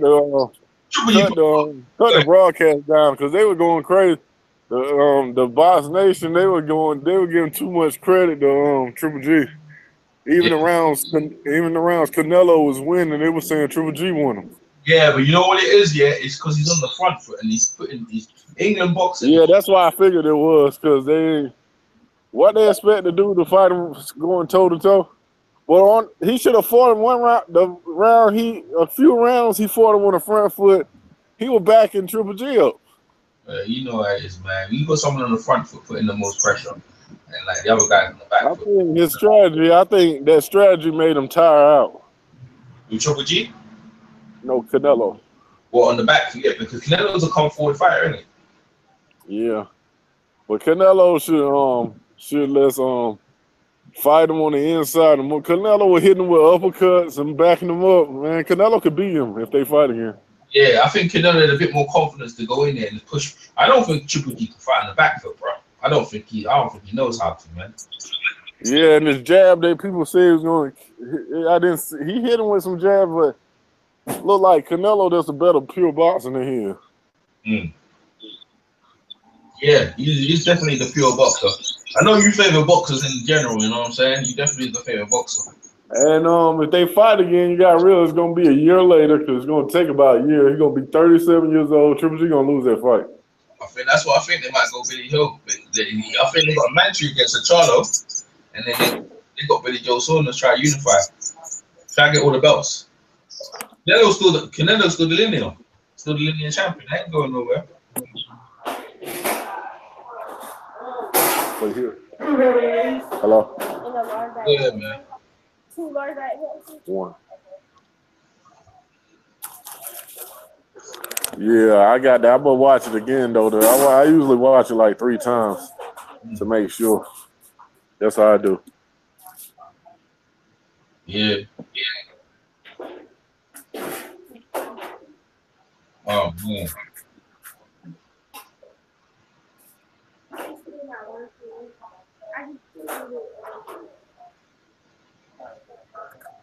Yeah. What do you De La Hoya pretty all right too. Diego. You watch that fight? Yeah, it was out, man. It was okay. I think they knew Randy up here was shot, man. They knew they could be his best. Yeah, but They're gonna beat his ass, man. Like, I think the Mayweather De La Hoya fight, the Mayweather and Conor McGregor fight was more exciting though. I don't know. Yeah, not really because Floyd doesn't do nothing in that fight. Floyd knew he could beat that dude. I thought it was more exciting, man. I thought that was more exciting to me. And I think that the Joshua and Klitschko fight is more exciting as well. Yeah, that was. You know what I mean? Abel Sanchez, man. The Triple G shows his whole thing. He ain't got no inside fight. Well, was it fight of the year? I would say no. No, it was nowhere near. You know the funny thing is, yeah, like Triple G don't have to fight in the back foot. He ain't got no inside game. And Somebody gonna beat him though. Them guys are boring as hell. Canelo and Triple G is boring as hell. Boring, man. I can't be dealing with that. Like I try to listen to the post press conference. I said I can't listen to this joint, man. I want to hear what they're saying, man. You know what I'm saying? Like Teddy Atlas and Stephen A. Smith were going at each other hard, bro. Daniel Jacobs gonna get him if they fight again. Yeah, bro. Yeah. Danny Jacobs. I don't know about Danny, man. I got Billy Ho, man. Billy Ho gonna take him up. I'm gonna go with Billy Ho on this one. It looked kind of like they fought like so they can have a rematch. That's how they fought to me. Yeah. Yeah, I think that's another thing as well. It look like so don't hurt each other and let's make it a draw. It seems to me. Because when Canelo got tired, Triple G didn't go in for a kill, but it could have been a counterpunch and he was worried about. Maybe. Could be. I don't know.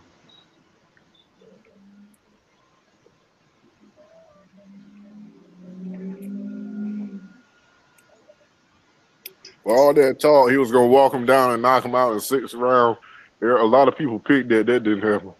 Well, what about Mexican stuff? Triple G did look like a Mexican, though. He didn't walk him down, though. He's coming right in. But Triple G ain't man, he couldn't hit Canelo with a bag of rice in there, bro. Man, slick.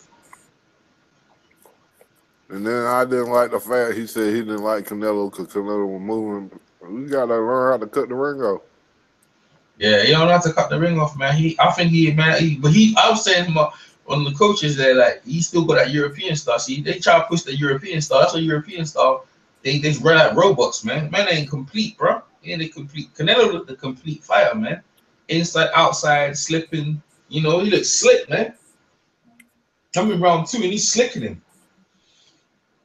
Making Triple G jabs consistent though. You see when he stayed on the ropes and tried show the rope. Yeah. He needs to do more body shots though. Canelo's walking him back. I got Canelo putting him back now. Canelo needs to do more body shots, Triple G, man.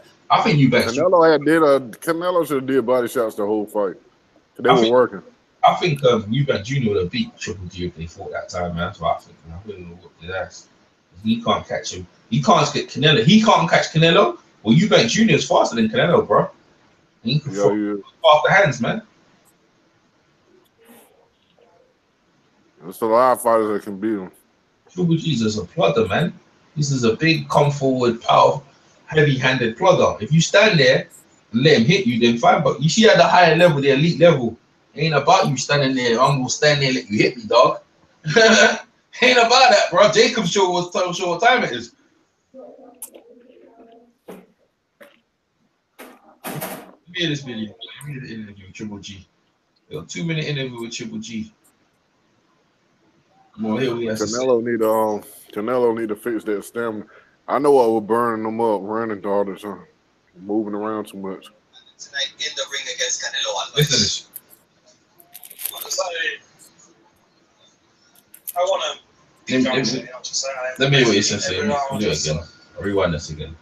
Rewind. Soon joined by Gennady Golovkin. You're still the champion after a draw, but what are your impressions on what happened tonight in the ring against Canelo Alvarez? No, just I want to be comfortable. I'm praising him every round. I don't know. I think I win. I believe I win because maybe I can change 4 max in a round. I think I win. Did you see reaction of all people? Just first of course, congratulations all Mexican people. It's the biggest Mexican game. That is right now, all fans understand. Now, your left was very effective, but you missed a lot with the right. What surprised you about the way that Canelo moved in the ring? just I control my left jab. Just so many punches, just not all punches. So a lot. Yeah, maybe not right hand. Not really makes sense now. Not really makes sense. He's next. Now, when you look at what happened tonight, do you want to fight him again? Do you want a definitive fight where you can win and the judges recognize what you did in the ring? Right now,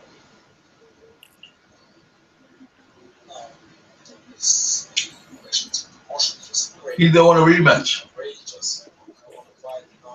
I think he know better. 6-10 rounds. You win 8-10 rounds. People say, draw, lost. Very bad for boxing. What do you say about that 118-110 scorecard, which nobody saw in the arena? No, it's not correct. These people know it's not boxing. For what? Well, I'm a champion. I'm pressing every round. Just control every round. Yeah, those maybe I give him 3 rounds. See, that's what I give it. He's credit. He is pressing him every round. He is pressing Canelo every round. But it's like not like he threw loads of punches. He threw loads of punches. Professor Davis from the Telegraph. Gennady, congratulations on the most amazing fight tonight. Thank you. I wanted to ask you, and could you answer in Kazakh? Andre Ward would have killed him. You've just had an amazing fight in what should have been the defining fight of your career. Most people believe you should have walked away with the victory. How does it make you feel when perhaps the judges have let down one of the greatest fights we've seen for a very long time? This is terrible, first of all. I'm a champion. This is the biggest part. If it's not true, like today, this is terrible. Unbelievable. And presumably you do want to put the record straight and do it again.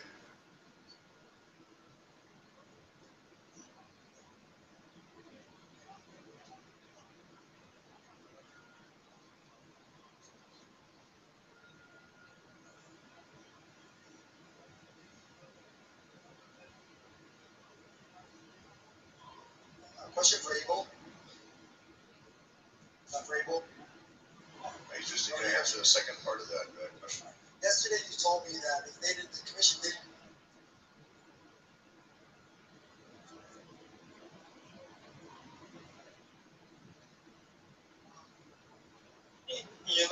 I'm a fighter. I'm a boxer. If second fight they say it, for me it's not my problem. Just I come to boxing. I come to ring. It's not my job. My job only ring. I see so. You told me yesterday that if Bob Bennett didn't make Canelo trim his beard, that you would know what's coming with the judges. Did you feel that way going in? No, he did trim his beard. It was a lot longer at the weigh-in. He trimmed it up on top of it. But the judges, there's something that has to be done about the decisions here in Vegas like that. It's just unfair to the fighters. Shit, unfair to the fighters, what, man? The Triple G thing, Triple G fan base is all thing. Like real talk, he had it by Canelo Wise, man. Yeah, it's wide. Let me see what here. Let me see this one. There's another copy of it. Let me see this. Let me see this version. There's loads of YouTube. This Triple G. What you say, EJ? Nah, like you said real talk had who winning? Yeah, Triple G. Wide, bro. Of course, yeah, Triple G. Too wide, probably.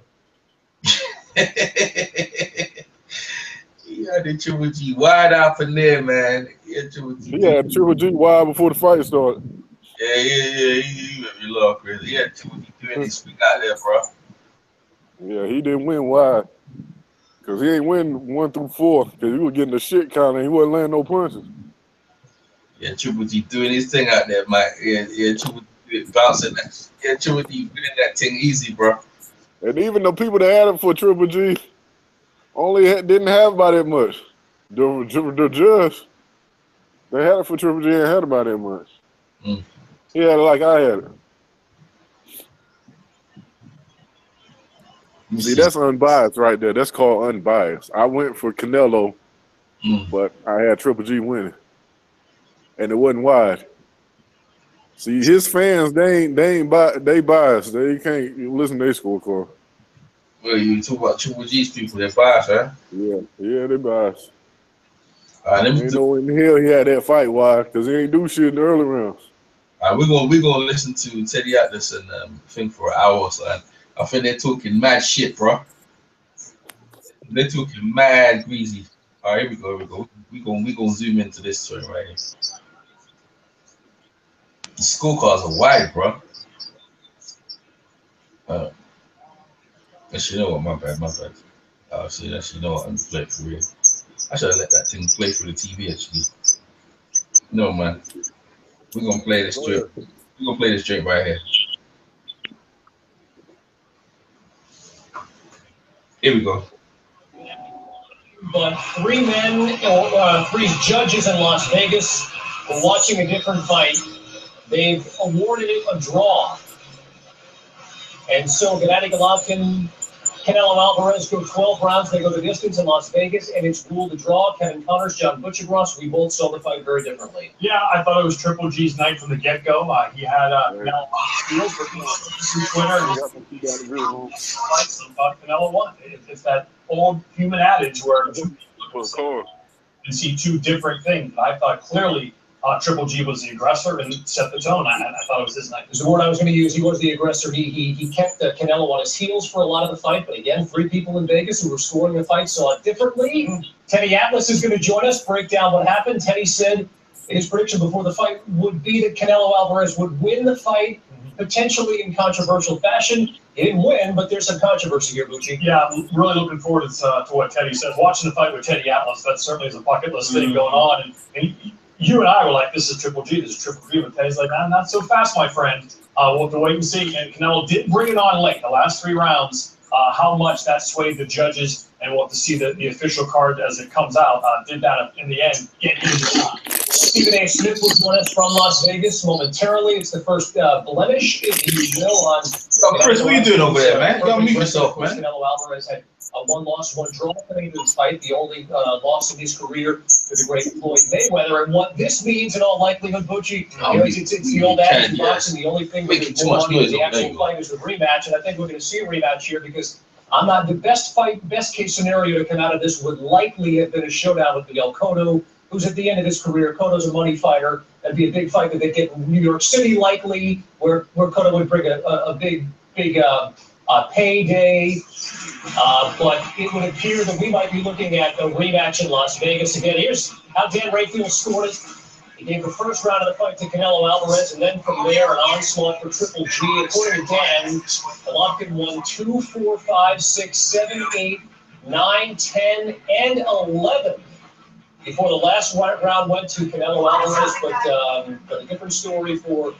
You got 116, 112 to Golovkin. A little bit differently. Shit, crazy. That Raphael's crazy, bro. Shit. World Championship trainer Teddy Atlas. We watched the fight together, Teddy. Told you so. Told you controversy. You did it all week. Well, what's your reaction to the decision? Corruption in boxing. Oh, man. Follow the money. And no one else is going to say that in boxing, and some people are going to be very upset. And I don't care. I don't care if they're upset. But what do you mean by corruption? Because there's no way. I got 118, 110. Okay, so let's not go for round. And let's make it 117 to 111. And still, it's one guy winning the fight. I mean, one guy was the Ocean, the other guy was the Law for most of the fight. The Ocean usually wins in that battle. Yeah. When I watch, and I go out there and I look in the Atlantic Ocean, the Ocean moves the log around. The Ocean is the champion. The Ocean was Golovkin. But not in boxing. Boxing doesn't honor the things that should be honored. It honors money, control, power. And there's only certain power brokers in boxing, certain promoters, and they have the power. They have control who the judges agree, who the judges aren't going to be. So who the judges know if they want to work, who they have to vote for. in Las Vegas, where the money's going to come back there for a rematch. I mean, there's no other way. How could I stand here all week and say that it's going to be a controversial outcome? Yeah. How do I know that? Early on, I had said that Golovkin 2 years ago would knock out Canelo, but the fight got closer. It did get closer because he would have got knocked out 2 years ago. But he fought in spots, but he didn't fight enough to win. He fought in spots to survive. He being Canelo, spots to survive, spots to win here and there, to keep the ocean from putting him way up on the shore if he's a lock. But at the end of the day, he didn't do enough to win. He survived. He knew that if he survived and he had spots, anything could happen. This could happen. The judges could take it from there. And again, I don't give a damn about the promoters out there. The promoter who's on top, I picked that guy to win. But I don't care then, man. I mean, because the truth is the truth. Yeah. That's the problem with this sport. And people will be satisfied to a certain extent, but people will be sickened and will say, I can't continue to love something that doesn't love me back. I think a lot of fight fans feel that way. Stephen A. Smith joins us from Vegas. Stephen A., you've heard Teddy Atlas. What's your reaction? Hello. Stephen A., what's your reaction? Teddy Atlas feels it was Triple G going away. What's your reaction? Well, listen, I don't think it was Triple G going away. I thought the fight was closer. I had it 115, 113 for Triple G. But the reality of the situation is that this has been tarnished by a judge that clearly had no business judging the fight. Adelaide Byrd, whatever her name is. 118, 110, she needs to be tested immediately. Makes no sense whatsoever. There's no way in hell that it's a 118, 110. That's a completely lopsided fight on either end. She had it for Canelo. There's no way on earth that Canelo won 118, 110. You want to sit up there and say a draw, fine. You want to have him ahead by one round? I totally and emphatically disagree, but that's fine. It was a valiant effort on his part. He fought a tremendous fight, but Teddy's absolutely right. He fought in spots. He would connect with a good punch here and there. He would fight for 20 or 30 seconds, but after that, he'd take the rest of the round off while he was continuously and perpetually being stalked. Triple G couldn't find the right hand all night long. That much is true, but he was connecting enough to accumulate punches. I had him winning the fight 113. And again, it's not the fact that it's a draw. As much as I don't like it, I think it's weak because I want a decided winner. I don't want to hear draw. I do understand those who believe it was a close fight. But to have Canelo Alvarez winning 118, 110, that judge needs to be tested now. Not an hour from now, not 2 hours from now, tested like not tomorrow morning. It needs to be tested now. Whoever he or she is, Adelaide Byrd, whoever it is, 118, 110, they didn't know what the hell they were watching. They weren't watching a boxing match tonight that everybody else, millions on pay-per-view and thousands in attendance, were watching. This judge does not know what they're doing. I'm not going to talk about getting fixed and all that stuff. I'm not going to discredit the sport that way. But I'm going to tell you, this particular judge did not show up to work tonight. Something is wrong. They didn't know what they were doing. 118, 110, please. Well, Stephen A. doesn't want to go there, but Teddy, I get the sense that you want to go. I don't discredit the sport. I discredit the so-called executors of the sport. The people that are supposedly supposed to be enforcing the sport, looking out for the sport, ruling over the sport. I put an indictment on them. An indictment on them. They are corrupt. I have no problem saying it. They are corrupt. There's no way that you see 118 to 110 for Canelo and you say, well, it's just a mistake. It was just my judge. No, it's not a mistake. That can't be a mistake. Look, this sport has shown history. I'd like to respond. We all want to ignore it, but this sport has shown history of corruption. The IBF years ago, Bob Lee, the president, he got caught on videotape taking money. He was the president of the IBF. Everyone forgets a few years ago, there was a woman judge, $30,000 wound up in her bank account after a bad decision. What is that? What is that? Hold it. May I respond? Go ahead, Stephen A. May I respond? Teddy Atlas is a treasure to this sport. I'm proud to call him a colleague. and I appreciate his candor and his honesty. But I don't care what sport you pick. There are always individuals in there who are either corrupt or inept, incompetent, or all three, even though I would lump inept and incompetent in the same breath. The point that I'm trying to make is the actions of one individual or even several individuals does not contaminate the entire sport. That's right. Teddy Atlas, I don't blame him for feeling the way that he feels because he's a treasure to the sport. He has honored this sport for decades. I know when I talk boxing, I want to hear what he has to say. He has counseled me on many occasions. I love the man like my brother and colleague, but I am not going to sit up here and condemn and indict the entire sport of boxing. Tonight, it was one judge. Her name was Adelaide Bird, who did not show up to work or showed up to work with something clearly wrong with her. She needs to be tested for something because something is wrong if you judge the fight 118, 110. But that is one individual. You can eradicate them, make sure they don't judge the next fight or the fight after that, and go on from there. Certainly, there's money in a rematch. We understand that. You had people that were sitting next to me in the media section, Teddy, that really, really thought it was a draw. I emphatically disagreed with them. But the fact that it was a draw is not the issue here. The issue here is the 118, 110 score. If you had somebody picking Triple G 115 to 113, and then you had another judge picking him to lose 115, 113. I don't think anybody could sit up there and look at the sport and say, oh, it's rigged, it's fixed, or anything like that. It's the one judge that judged it 118, 110. Let's put it in perspective and look at it that way. Again, the sport, and I love Steven, the sport is a great sport. It's the greatest sport of all. You made your living. The greatest sport of all. It's the only sport. This life, this world can be unfair. Okay? Sometimes we make too many excuses. We do, and we try to play ourselves as victims, and we're not victims in this beautiful country. We can be anything we want to be. But sometimes, even with that, life is unfair. This is the sport, the one sport where on any given night, a kid from anywhere, from dirt floors to where he was from a country that he didn't have the rights, he didn't have money, he had nothing but poverty, he didn't have parents, he didn't have anything.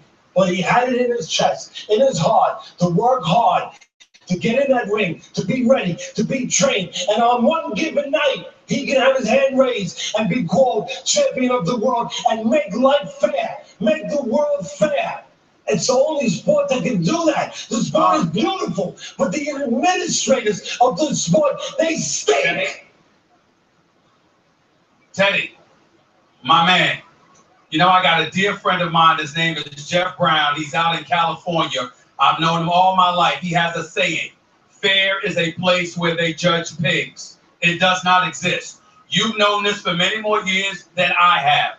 Just because you have somebody that's incompetent and just because you have someone that makes it look unfair, let's not indict the entire sport. It's a damn shame. It's a damn shame. We're going to be doing this again a month from now. We're going to be doing this again 3 months from now. In a lot of sports. I love the sport of boxing too much to do that to them. I'm not going to do that to the sport. This decision by this judge was bogus. The environment, the landscape of the sport is set up to be corrupted. It's set up, there's no separation of church and state. It's where the people making money, with the people controlling and administrating the sport, there's no separation.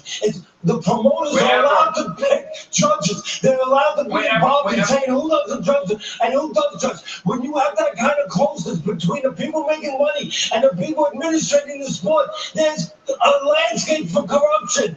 You can't put people together like that.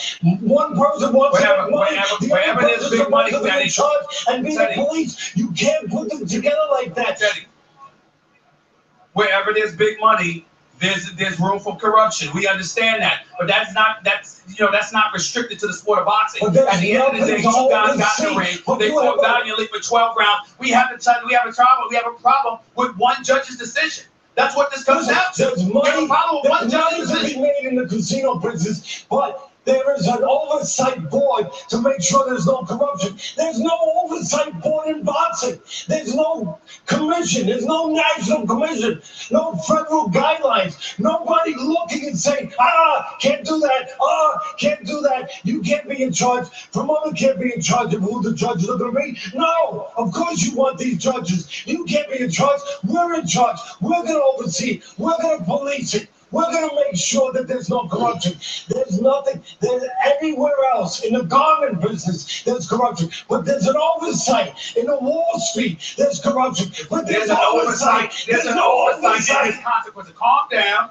Hold on, Teddy. There's always, but yes, you have oversight. But even with oversight, I can sit here and give you a laundry list of situations in various sports where there was oversight and there was still corruption. What happens is there's ramifications for those corruptions and that you eliminated. The fact of the matter is, with this judge, you eliminate this person. You make sure Judge Bird is not around. She will be working again. I'll make you a bet. I love you. I'll make you a bet. Okay. All I'm saying to you is this. That may be true, but that doesn't make the entire sport corrupt. That's all I'm saying. It's not the sport. It makes the process corrupt. The process is vulnerable to be corrupted. I'll tell you this much. I don't like the outcome, Teddy. Hold on, Teddy. I don't like the outcome. I especially abhor the decision by the judge. But I'm going to tell you this. I saw a great fight tonight. That was a sensational fight on the part of Triple G and Canelo Alvarez, and everybody who came here got their money's worth. Now, the decision was bogus. Make no mistake about it. Draws are weak as far as I'm concerned. Pick a damn winner. You got me there. There's no denying that. 118, 110, I've said enough about that daggone judge. As far as I'm concerned, she should be exiled from the sport of boxing for making such a bogus decision like that. But at the end of the day, what we paid to see, what Golden Boy Promotions put together, let's give credit where credit is due. We got a hell of a fight tonight. Canelo Alvarez showed up. Now, I don't think he won the fight, but he put forth an incredible showing. I was very proud and respected his effort. And as far as I'm concerned, if it was anybody other than Triple G, I think he would have knocked him out because he hit Triple G with some haymakers, and Triple G just kept coming. But Triple G, as slow as a snail, couldn't connect on a right all night long, was still accumulating points, got body shots, hit left hooks, caught with a couple of rights, even though he missed about 90% of them. And at the end of the day, it was a hell of a fight. There's no question about it. I'm not going to sit up here and indict the sport of boxing, especially with somebody like you who I love and cherish dearly, being associated with the sport of boxing. I'm not going to sit up here and look at it with the level of corruption and just the insidious nature in which you label it. I'm not going to look at it that way because I love this sport, and this sport did not cheat me tonight. That referee, that official, cheated the hell out of us, no doubt. But this sport did not cheat us. They gave us a hell of a fight. The sport and the fighters are pure. That doesn't change. They didn't cheat us. They never cheat us. They always give us the best. It's the administrators that cheat us. And now we've been taken to a place where we should be satisfied. Even though they do the wrong thing, we should be satisfied. Well, at least it was a good fight. Of course it was a good fight. Of course it was a terrific fight. A great fight. But of course it was. But we should forget about the robbery because it was a good fight. What if it wasn't a good fight? No, you don't forget about it. No, you don't forget about it. That's what happens. No, you don't forget about it. That's what happens. That's what happens. Let me ask you a question. Let me ask you a question. No. Let me ask you a question. I want to go to history. I want to go to history. When you saw Major, what I'm talking about. That's the history. Teddy, listen to me. Listen to me, Terry. All right. Teddy, listen. When Meldrick Taylor got dropped by Julio Cesar Chavez, and that fight was stopped with 2 seconds left, and we all know he would have won a decision. Were you not disgusted? When we saw Pernell Whitaker take Julio Cesar Chavez to school and they called it a draw, were we not disgusted with that decision? But we still remember the fight. We still remember the greatness of the fight. Whether it's Oscar, whether it's Sugar Ray, whether it's Hagler, the list goes on and on. Hagler got robbed and then came back in a rematch and knocked the dude out in the first round. We've seen this happen before. It happens. That doesn't mean you don't appreciate the greatness of the sport. I'm not going to let you do that to me, bro. I love the sport and I love you. I'm not going to let you do that to me. I saw a great fight tonight. The judge was garbage. She deserves to be exiled. But the fight didn't cheat us. We got what we came for. I'm saying that I love the sport. I love these fighters. I love what they represent. I love what they do. I love what they risk. I love what they put themselves through. I don't love the administrators of this sport. Neither do I. Who does? Who loves any administrator? Who loves any administrator? What other sport does this happen on a regular basis? Who loves administrators? What other sport does this happen to on a regular basis? None. What other sport do you see people saying we love the administrators? What's wrong with you, Teddy? I mean, even in the NFL, everybody can cry for a project. Nobody loves the administrators. Don't twist it around because you're a college graduate and you're trying to twist it around and be real quick on your words. Stop that crap. Stop it. Stop it. We're talking about, let's be straight here. Come on, let's stop it. There is no administration of a sport that has been worse than boxing. Nobody has a worse track record than boxing. Nobody. And other sports. That's true. Other sports. I'm not arguing that. Again, I'm just saying it doesn't take away from the greatness of life. Other sports have an oversight, a police station, something that at the end of the day, they try to get it right. They look at it. They correct it. They make sure that at least they're there to keep the wolf from the door. There's nobody there to keep the bad wolf from the door in boxing. There is nobody policing it. This stuff goes on too often. Too often, Stephen. Too often, Stephen. I wouldn't say too often. It's happened enough. There's no doubt about that. But the bottom line is, we saw a great fight tonight. We've seen a lot of great fights. We go to the boxing matches every time thinking that the judges, hopeful that the judges will see the fight as we've seen it. So most times they do, sometimes they don't, and other times they are absolutely positively egregious and there's no excusing it. And those referees, those officials should be banned. But outside of that, it is what it is. Fair is a place where they judge pigs, man. It doesn't exist. And we can't expect fairness all the damn time, particularly when there's big money to be made in a rematch. I understand where you're coming from. You're right about that. But it is what it is. Can I jump in here? I think it's as big a night for the sport as we've seen in a long time for pure boxing fans. And when the credibility of the sport is eroded in the instance, I think that's what Teddy's getting at. But I want to be very clear about something. From both of you, Teddy, you specifically, because you're making the claim. Are you suggesting that one of the judges was told by someone to make sure the outcome is a certain way? You don't have to tell them anymore. It's not like in the old days, in the 50s, with Frankie Carbo, the mobster was running boxing and he would hand an envelope in a smoky cigar-filled room. It's not that way anymore. You don't have to directly tell them. They know who the promoter's fighter is, who the fighter that should go forward, that they want to win. Yeah. So what happens is they know that if they want to continue working, in whatever situation it is, they understand that the promoter, they have the power to say no to that judge. Before a fight, they have the power to disqualify certain judges. They understand that if the right guy don't win, the promoter, they're disqualified. There's a lot of unemployment in this sport. There's not a lot of promoters doing big fights. So there's only certain guys. So the judges know there's only certain spots that can make money. So if those promoters aren't satisfied, if those promoters fighters aren't their guy doesn't go forward, they're not going to work again. They're going to be on the X list. They're going to be on the blacklist. The promoter's going to say, no, we don't want him. We don't want him. We don't want him. And they're going to understand what that means. And I'll tell you another thing. I've been at these dinners. Stephen, the night before in Europe, in New York, in the United States, anywhere where there's big boxing going on, the night before you will see a big dinner where there's lobster, there's filet mignon, there's good wine, there's champagne, there's a big table. And guess who the host is? The promoter. And guess who's sitting at the table? The judges that are going to work the next day. The judges that are going to work the next day. Guess who's picking up the tab? You don't think that that's subliminal? You don't think that that's suggestive? That guy's picking up the bill and you're supposed to do the right thing the next night? And maybe someone sits next to you. Maybe someone sits next to you and says, how you doing? Okay, you know what? I'd like to get a room for an extra 2 nights. I'm bringing my girlfriend in. Can I get an extra plane ticket? Yeah, no problem. What is that? Again, it's nobody telling you what to do. But what is that suggesting? What does that mean? Could that take place in any other sport? Could that take place? Could the Steinbrenners host a dinner the night before a World Series game? Could they host a dinner for all the umpiring crew? No, they couldn't. Because it has a look of impropriety. Even if it's not impropriety, it has a look of impropriety. It has a suggestion of what you want done. And that's where the corruption is. There's no separation. My response to that would be this.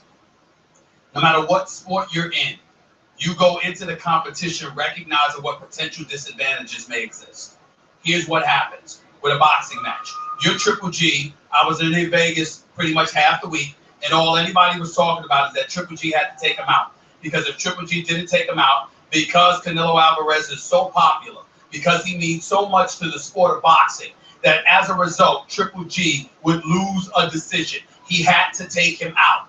Triple G and his people suspected as much, which is why his plan was to stalk and stalk and stalk all night long before he took out Canelo Alvarez. Canelo Alvarez came into the fight bigger than he had ever been, stronger than he had ever been, positioned to take the punches that Triple G could dish out. And lo and behold, he ended up surviving. And not only did he survive, he had some big moments in the fight, connected on good punches. The fight was incredibly competitive. Canelo was quicker than even I thought he would be in terms of making Triple G miss, to the point where you literally had people at ringside who are not bought off and paid for and what have you. They're members of the media, Teddy. I'm sitting right next to them. And their position was, it was a draw. The issue is not the draw. It was a close fight. The issue is the judge that had it 118-110. If we understand that, then there's no reason for that reaction. I'm disgusted with her decision, but there's no reason for that reaction because the fight was that close where we can't definitively say, oh my God, he got robbed. I know another athlete. I mean, right? I could throw back at Stephen. I respect the hell out of him. But Tiger Woods, very, very popular. Very popular. Everyone loved him. He brought youth. He brought different people to the sport. I mean, this guy's a pioneer. This guy is great. And when he was going good, did other golfers feel that they say we're gonna have to knock him out, we're gonna have to hit him in the kneecaps, we're gonna have to cut his Achilles tendon, we're gonna have to take points away from him? Because that's what Stephen suggested. Did anybody in that sport ever say, oh, when Tiger Woods was going good, we can't just beat him? We know we can't just beat him. We know that we have to knock him out. We know that we have to find another way. What? Cheat? Take an extra ball and throw it down? What other sport has that? I understand what Stephen's saying, but I'm throwing it right back at him. Tiger Woods was as popular as any athlete. People felt like, how are we going to beat him? How are we going to beat that? What do you have to do? You have to bring extra balls in your pocket and drop them on the ground and get 4 shots instead of 1 shot? No, it's not. Stephen, it's the same thing. Hang on 1 second, guys. You're saying to win, you can't. Winning's not enough. You just said it. You said that people, no, Stephen, you said all week people were saying that Golovkin couldn't just win. He would have to knock him out. So what I'm saying is that people playing Tiger Woods, they can't just play Tiger Woods. They have to knock him out. And if that means they have to cheat, they have to cheat. Guys, got a big call with Stephen. 1 second, Stephen. That's what I'm talking about. I want to bring in Jay Rude. He's the VP at the sports book at the MGM Grand. Jay joins us on the phone right now. Jay, explain the implications of this night to Vegas for us. Well, yeah, I mean, it's not a great decision for us here, behind the racing sportsbook counter, because we push all the money bet to the fight itself, and then pick the result is a loser for us because it opens at 33-1 on the draw, and we close at 15-1. So everyone takes a shot on that, and they happen to cash out tonight on that. So I mean. It's not the greatest decision for the sportsbook, but from a city's perspective, it's pretty great. And I imagine we're going to be doing this again on Cinco de Mayo. Well, kidding. Of course you're going to be doing it again. Well, of course you're going to be doing it again. And everyone is going to be making money again. The hotels are going to be full again. I agree with you, Teddy. I agree with you, Teddy, though, but that why does one fighter have to knock the other fighter out and force to count as a W? That's exactly what I'm saying. Steven's saying that all week long. That's what people have been saying, that he's got to knock him out to win. And what I'm saying is exactly what you're echoing. What I'm saying, that shouldn't be the case. And that's why you made the comparison with Tiger Woods. He was dominant. He was a favorite. Everyone loved him. But you didn't have to knock him out to win. You didn't have to cheat to win. You didn't have to have an erase on your pencil, on your scorecard to win. Because it was going to be what it was going to be. But in boxing, it's not going to be what it's going to be. I want to emphasize, I'm not advocating cheating by any stretch of the imagination. All I'm trying to say is that when it comes to anything that involves officiating, it's always a risk to some degree. And at the end of the day, what it really comes down to is that you understand that sometimes you're going into a match against the odds. This week, Triple G understood that because it was perceived as being a Canelo crowd prior to the fight, leading up to the fight. You didn't see a lot of folks from Kazakhstan in Vegas until today. All throughout the week, you saw folks from Mexico everywhere. I understand that, but the point that I'm trying to make to you is that you have this belief because of the popularity of Canelo and what he means to the sport of boxing, that you are going to have to take him out in order to beat him. Triple G was fully aware of that coming into the fight. I agree with you. And Triple G's a champion. It shouldn't be. But if you know that that's the odds stacked against you, and you want this fight anyway, and you're the bigger, stronger guy, you got to finish him. The irony here is that we would have a rematch anyway. You're saying you got to penalize a guy for not knocking a guy out, even though he did enough to win the fight. You got to penalize the guy because he didn't knock him out. Because he should have known that he was going to get robbed. He should have known he wasn't a favorite. He wasn't a money guy. So he should have found a way to knock him out and not just win. That's not right. That's not right. I agree. But it is what it is. You're giving me idealism. I'm giving you realism. Yeah. I'm telling you how it is, not the way it should be. I know how it should be. That's not the way it is. I'm sick and tired of realism, okay? I'm tired of it. All right. Okay, call me what you want. I got you. That's fair. So Teddy, the solution to avoiding things like this in the future is what? I didn't hear you. The solution to avoiding things like this in the future is what? You have to have a national commission. We're never going to have that. Why? Because nobody cares about these fighters enough. Nobody cares about my sport enough to do that. They care about baseball enough. They intercede in you fill in the blanks. They care about baseball enough to step in. They care about football enough to step in because there's corporations behind it, right? They care about basketball to make sure there's a proper commission. They don't care enough about my sport to do that. They don't. Stephen, the people you know in the sport, would they favor having a commission, getting rid of all the different alphabet soup sanctioning bodies and having one commission controlling things? I think they would favor it, but not for the reasons Teddy aspires for. They would favor it because they want to make sure we get the fights that we want to see when we want to see them. This is one of the reasons that Dana White for the UFC is so highly respected, because he controls the UFC, and as a result, you're going to go out there and fight. You're not going to be a fighter that's a champion and you make somebody wait 2 or 3 years before they can get an opportunity or a shot at you. You're going to get in the ring almost immediately because Dana White is going to mandate it and the UFC is going to mandate it. You don't have that in boxing. That's the biggest reason why people would want a national commission, to take the power away from the promoters, put it in the hands of a commission that would force the fights that we want to see to be seen as expeditiously as possible. That's what the #1 reason would be for the commission, not what Teddy's talking about. I know Stephen A. and I would want to see a rematch. Teddy Atlas, do you want to see a rematch? Of course, I'm not going to say no, because what choice do I have? What choice do I have? I'm in the boxing business. It was a good fight. It was a terrific fight. Got a choice. Right? But what choice do I have? I love the sport. I love the competition. I love the warrior mentality. I love the heart and pride of these two men. But each one of them would be a little less of themselves the second time. You lose something when you go in that ring and you come out. That's why I'm so adamant and so passionate and so crazy about this. It's not like any other sport where you get robbed and you play the next day. No, you don't play the next day. And when you play again, you're not playing with everything you played with the last time because you love some of yourself in the ring. Golovkin's 35. Exactly. He's not going to be the same guy. All of him didn't come out of that ring.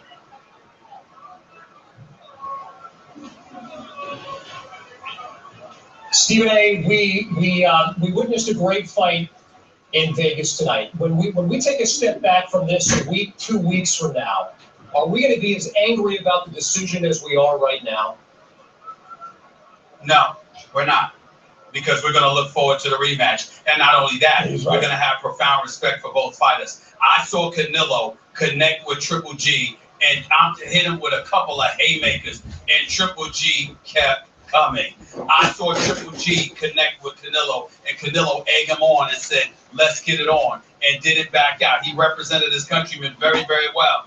That's what I saw. I saw two guys fighting valiantly, going at it. They did not disappoint us tonight. The judge disappointed us. The official, that official Bird, disappointed us, completely robbed us of a good decision, because had she done anything differently, it would not have been a draw. But a 118-110 score is a disgrace. The draw is not the disgrace. The fact that I don't like it, I want a winner. Triple G won the fight to me, 115-113.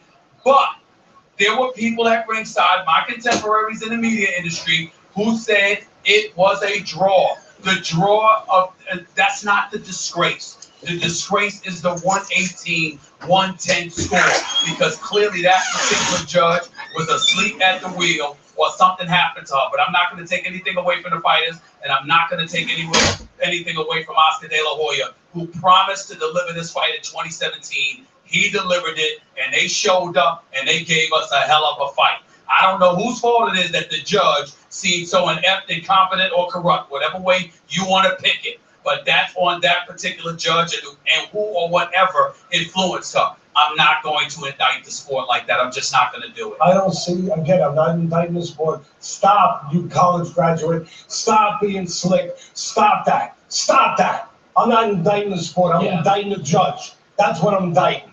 And all right, you know what? I should be celebrating. I should be happy. That's what I meant. I should be happy. Thank you. I should be happy. I've been saying all week it's going to be a controversial decision, and Canelo was going to win a split decision. Actually, Teddy, if I may be clear, you should be happy. I mean, I should be saying, look how you smart I am. You shouldn't be nearly as upset as you are. Look how smart I am. But I'm not. I put that aside. I put personal gratification aside, because I'm looking at the sport. I'm looking down the pike. I'm looking behind me. Teddy, can I relieve you? Can a younger fella relieve you? Can a younger fella, Teddy? Can a younger fella appease you? Just one of your proteges. Can I appease you just a little bit here, Teddy? At the end of the day, we don't talk about the decisions nearly as much as we talk about the fighters. In the days, the weeks, the months, and the years to come, we're going to be talking about the fight and the fighters, not the judges' decisions. We'll mention it, we'll remember it, but it'll be an aside. So relax. Don't worry about it. It's a bogus decision. I agree with you on that, but it was a great fight. I can't relax. I think two things. I got two a bogus decision by the judge, by the one official. I can't relax when wrong is done in a sport where there is no sympathy. There is no sympathy for what goes on in that ring. There's no forgiveness in that ring. You get stuff taken out of you in that ring. You look at Frazier and Ali in Manila. They left themselves in that ring. They were never the same again. So, no, I can't look at it that way. I can't say, well, it was a good fight. Yeah, I see all that. I celebrate all that. I understand all that. But I understand the other part of it. I understand this part of it. And I understand how damaging it is, and how bad it is to the sport, what it does, and how long it's been around. Well, I got news for you. And I'm tired. I got news for you. The damage that you're alluding to, that these fighters suffer from, ain't because of the official's decision. It's because of what happened to them in that ring. So even though you're right in terms of how it's wrong for the bogus decisions that they won't fight a rematch. No, they would have fought a rematch anyway. They would have fought a rematch anyway, Teddy. No, they will definitely fight a rematch because it was a draw. And if one guy won, Listen, they're gonna fight a rematch. There's a chance they would have. Look, there's a chance they would have, but this demands it when it. There's no doubt, Teddy. Listen, at the end of the day, it doesn't change the fact that the sport, as glorious as the sport is, as redeeming noble warriors as the fighters are, and how they remind us that maybe we can search inside ourselves to ask ourselves when the moment comes, can we depend on ourselves? Will we put ourselves forward in a kind of way, not in a physical way, but in an emotional way, where we'll take the risk these guys take? Well, can I tell you how we're doing it, Teddy? Can we inspire to be something like that? They can make us better. Just watching how they behave. But when you go in that ring, like Ali and Frazier did, and you come out of that ring with so much less of yourself, is there anything rewarding or redeeming about a judge? I have an answer. About a judge who is doing nothing but corrupting the sport? No. Is there anything redeeming about that? I have an answer. I have an answer. Guess what? ESPN just did a tremendous deal with Top Rank. You know what that means? Boxing is on free TV. You know what that means? More eyeballs will be following the sport of boxing. You know what that means? Because of all the eyeballs following the sport of boxing, it's going to put more pressure from the public mounted upon the sport of boxing, along with the administrators, along with the officials, so we can eradicate these kind of decisions. We're moving in a forward direction. Look at the light at the end of the tunnel, my brother. It is there. It is there, and ESPN is in the middle of it. I don't know about you, but I'm loving it. With ESPN now taking center stage with the biggest, best fighters in the world. Right. It is making the sport on free TV. It is making the sport relevant again. Thank you. Again. What it deserves. So there's hope. And I guarantee you, promoters like Aaron, and they're going to get mad. I'm going to say that they don't want me here. They don't want me here. Because they're afraid that instead of just getting what they want, which is what I'm applauding great fights, great viewership. I'm applauding it. But they don't want me doing the rest of it. That gets in their way. That gets in their way. Well, Teddy, guess what? Guess what, Teddy? Well, guess what, Teddy? Well, guess what, Teddy? I want you around. I hope you're around until your last breath. Personally, I can't imagine boxing without you. But you do need to look at the light at the end of the tunnel, my brother. I mean, not only have you done what you've done, you sat up there and educated and trained young proteges like me on the come up, where we're going to point to the light at the end of the tunnel. Of course, it was a bogus decision by that particular official. It's straight garbage. We understand that she needs to be tested. But after a great fight like this, even though I hate the decision, I am not going to sit here and be depressed about what I saw tonight. Because what I saw was a great damn fight. And it lived up to its billing. And as much, listen, Oscar De La Hoya deserves credit, man, because he delivered the fight when we wanted it with two fighters pretty much in the prime of their careers, and they delivered the goods in the ring. And even though we don't like the decision because of that one damn official, the bottom line is we got what we paid for, and we'll pay for it again because it'll be worth it. De La Hoya was brilliant. To what Steven's saying, De La Hoya was brilliant because 2 years ago, Golovkin destroys him, knocks him out. Right. He does knock him out. Okay? 2 years ago. That's my professional expertise. For whatever it's worth, that's what happens. But he waited 2 years. He waited till the fight was bigger economically, but till the fighter was ready.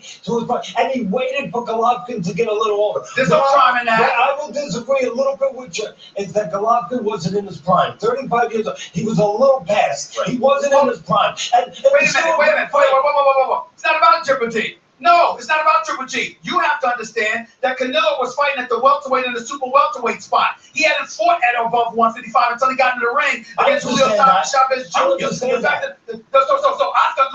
Oscar told me that when he fought Bernard Hopkins, he got hit with a shot to the ribs. And to this day, Oscar De La Hoya believes that if he had fought a couple of fights at the middleweight division, he would have been able to absorb that one shot that he got to the ribs from Bernard Hopkins. He told Canelo that didn't want Canelo to get into the ring too early. Canelo was pushing him, and Oscar actually tried to wait even a little bit longer until Canelo insisted, and Bernard Hopkins stepped in and said he's ready now. So it's not like it's about a money or bogus. You gotta understand that. Stephen, you're smarter than me. You're a college grad. I'm not. You're smarter than me. Let me tell you. But are you? But are you gonna tell me? Are you gonna tell me that De La Hoya would say to you, "Hey, Stephen, we were waiting for him to get older too.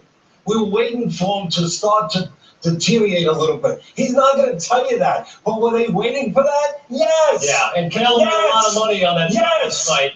Canelo made a lot of money on the challenge. As much as De La Hoya respects Stephen, he's still not going to whisper to him because he knows Stephen's too honest. Stephen will tell us all. He's not going to say, "Hey, I really was waiting. You forget about the BS. I was waiting for him to build up and become bigger and get comfortable with fighting." I respectfully may say this is where you're making your mistake. I respectfully would say this is where you're making your mistake. Because it's not about Triple G. It's about Canelo too. It's about Canelo too. Is he ready or is he not?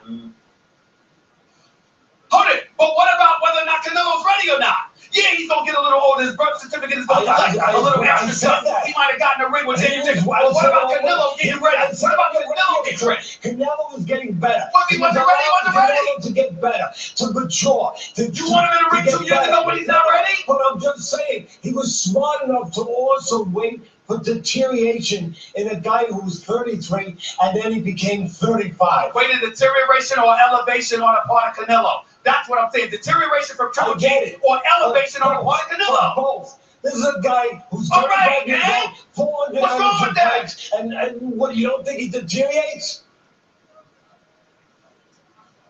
How many fights did he have since then? What's that? Come on, Teddy. Teddy Jacobs, that's about it. Yeah. It doesn't matter. How many fights did he have from in that time period? Fights. He's had all these pro fights, and he's 35 years old. You don't think that starts to wear at you a little bit? Come on. Of course it does. All I'm saying is that Oscar De La Hoya did not rob us. Triple G was at 37-0 with 33 KOs coming into this fight. I don't think there's anything wrong with the smaller man and the promoter for the smaller man saying, you know what, we might need to be just a touch cautious and make sure you're ready for this. There's nothing wrong with that. He's brilliant. I'm making him the promoter of the year.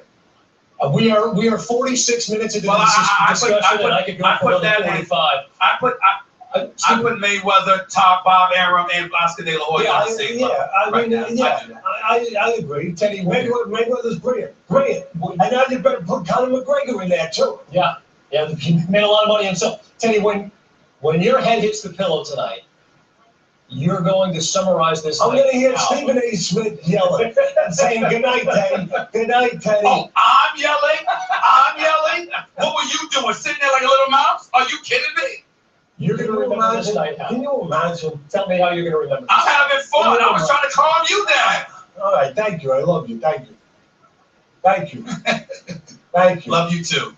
All right, man. This was a lengthy discussion, and I loved every minute of it. Stephen A. Smith in Vegas. Can I ask you one last question? Go ahead, Teddy. If he had a car, and I know he's probably got a giant garage full of cars and classics, you know, he deserves it. I mean, look at what he's done. Just a couple. I mean, just a couple. Okay, see what I'm saying? It's all going to come out. If he had a car that had, I love this guy. Yeah. If he had a car who had 200,000 miles on it, right?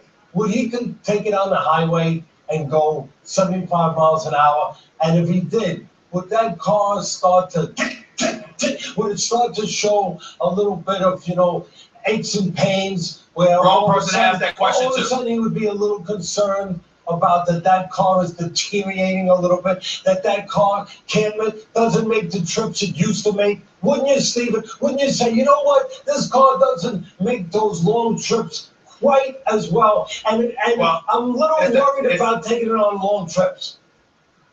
First of all, it depends on the company that I'm with. That's number one. Number two, and more importantly, you're looking at Triple G, and you're saying 200,000 miles. Triple G wasn't 2,000 miles. Triple G 200,000 miles in it. That's a bad analogy. It's a bad analogy. It don't matter how many miles. It don't matter. Guys, I want to interrupt here because Canelo Alvarez has released a statement. I want you both to react to it. He said, I thought I won the fight. I was superior inside the ring. I won at least 7, 8 of the rounds. I was able to counterpunch and even make Gennady Golovkin wobble a couple of times. That's true. He said, if it's up to the people, if we fight again, I feel frustrated over this draw. Stephen A., your reaction to that is what? He's wrong. I thought that Canelo Alvarez lost the fight. If you want to make it 114, 113 because you had a round even, I would go with that. It was a very close fight. It was a valiant effort on his part, worthy of a draw. He has my profound respect. I think he would have knocked anybody else out.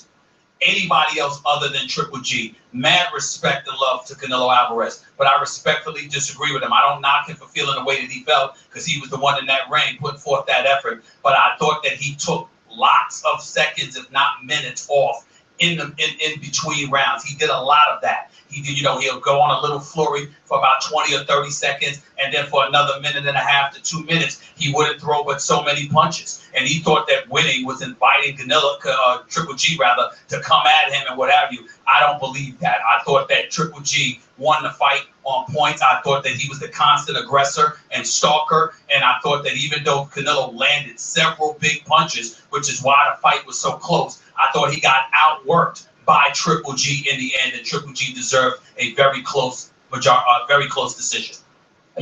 All this time I thought we were getting close to taking the pot off the stove, and I think what I'm about to do is going to turn the heat up right once again here. Stephen A., you can't see this, Teddy, you can in studio here. This is Adelaide Bird's resume, controversial score that she's had in the past. She's the only judge that had Amir Khan ahead of Canelo in 2016.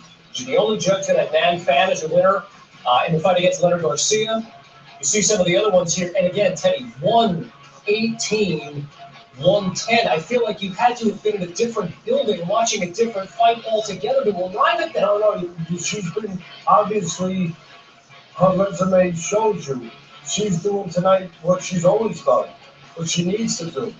Whatever side she needs to be on. She is showing you, that's Exhibit A in a courtroom. If you're indicting her, that's Exhibit A. And that's Exhibit A to what I'm saying to Stephen, my brother from another mother.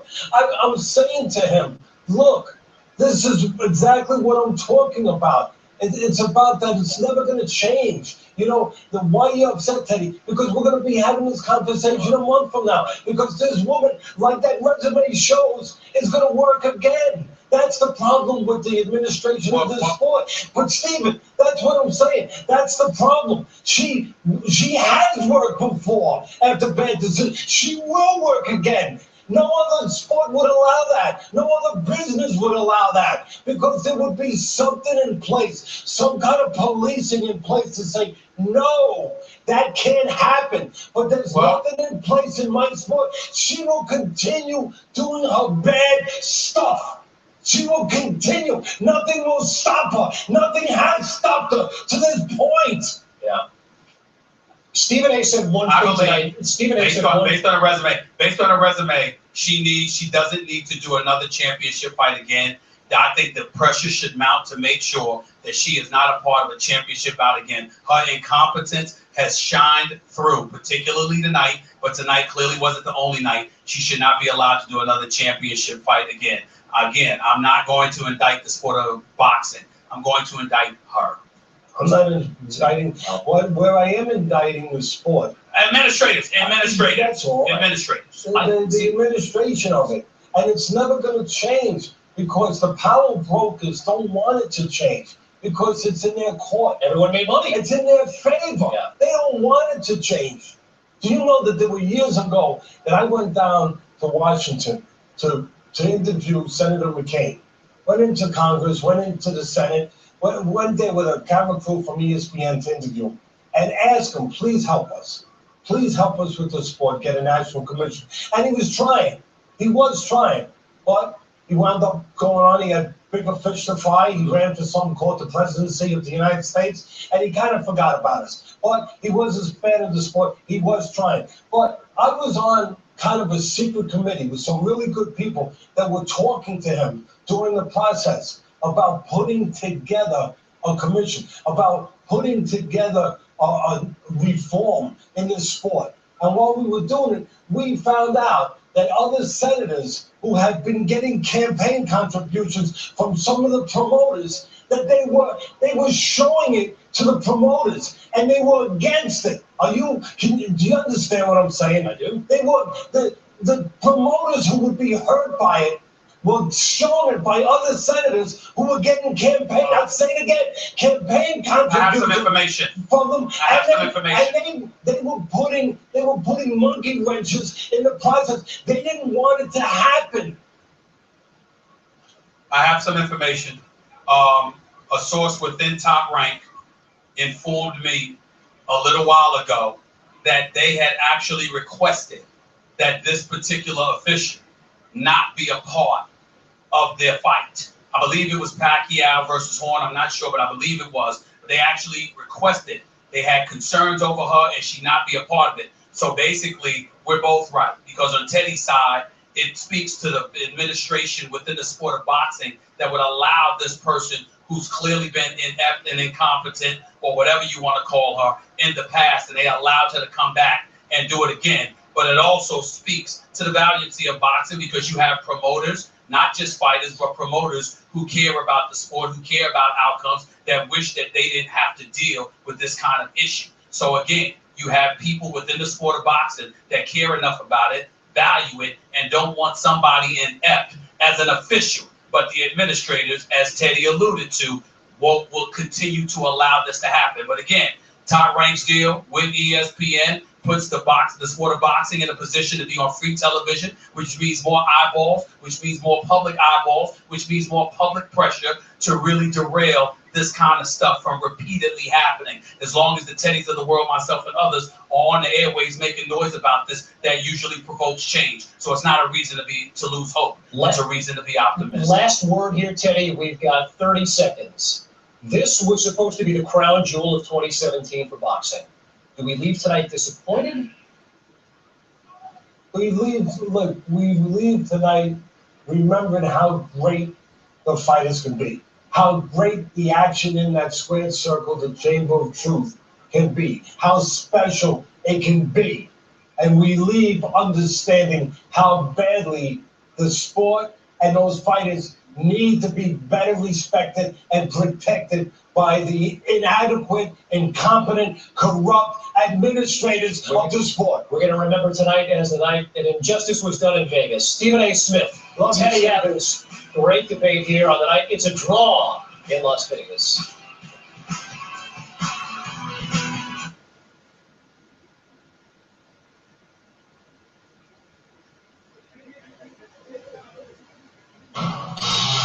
But it was built to be the fight of 2017, and in a lot of ways it did not disappoint. This is how our Dan Rayfield scored it. 8 rounds to 4 in favor of Gennady Golovkin, but three judges in Las Vegas were watching a different fight. They've awarded it a draw. And so Gennady Golovkin, Canelo Alvarez go 12 rounds. They go the distance in Las Vegas, and it's ruled a draw. Kevin Connors, John Butchergross, we both saw the fight very differently. Yeah, I thought it was Triple G's night from the get-go. He had Canelo on his heels, but, scrolling through Twitter and just various people watching the fight, some thought Canelo won. It's that old human adage where two people look at the same thing and see two different things. But I thought clearly Triple G was the aggressor and set the tone. I thought it was his night. The word I was going to use, he was the aggressor. He kept Canelo on his heels for a lot of the fight, but again, 3 people in Vegas who were scoring the fight saw it differently. Teddy Atlas is going to join us, break down what happened. Teddy said in his prediction before the fight would be that Canelo Alvarez would win the fight, potentially in controversial fashion. He didn't win, but there's some controversy here, Gucci. Yeah, I'm really looking forward to what Teddy said. Watching the fight with Teddy Atlas, that certainly is a bucket list thing going on. And you and I were like, this is Triple G, this is Triple G. But Teddy's like, not so fast, my friend. We'll have to wait and see. And Canelo did bring it on late, the last 3 rounds. How much that swayed the judges, and we'll have to see the official card as it comes out. Did that, in the end, get him the tie. Stephen A. Smith will join us from Las Vegas momentarily. It's the first blemish, if you will, on Gennady Golovkin's perfect record. Of course, Canelo Alvarez had a 1 loss, 1 draw coming into this fight, the only loss in his career with the great Floyd Mayweather. And what this means, in all likelihood, Bucci, you know, it's the old adage in boxing, the only thing where there's more money than the actual fight is the rematch. And I think we're going to see a rematch here because I'm not the best case scenario to come out of this would likely have been a showdown with Miguel Cotto, who's at the end of his career. Cotto's a money fighter. That'd be a big fight that they get in New York City, likely, where Cotto would bring a big payday. But it would appear that we might be looking at a rematch in Las Vegas again. Here's how Dan Rayfield scored it. He gave the first round of the fight to Canelo Alvarez, and then from there and on. I'm live, isn't it? I'm live on the YouTube. I'm live. Let me see. Hey, fight fans, I'm gonna go now. Yeah. So who's that? That's Fair Shake. So I'm gonna catch you guys later. Peace.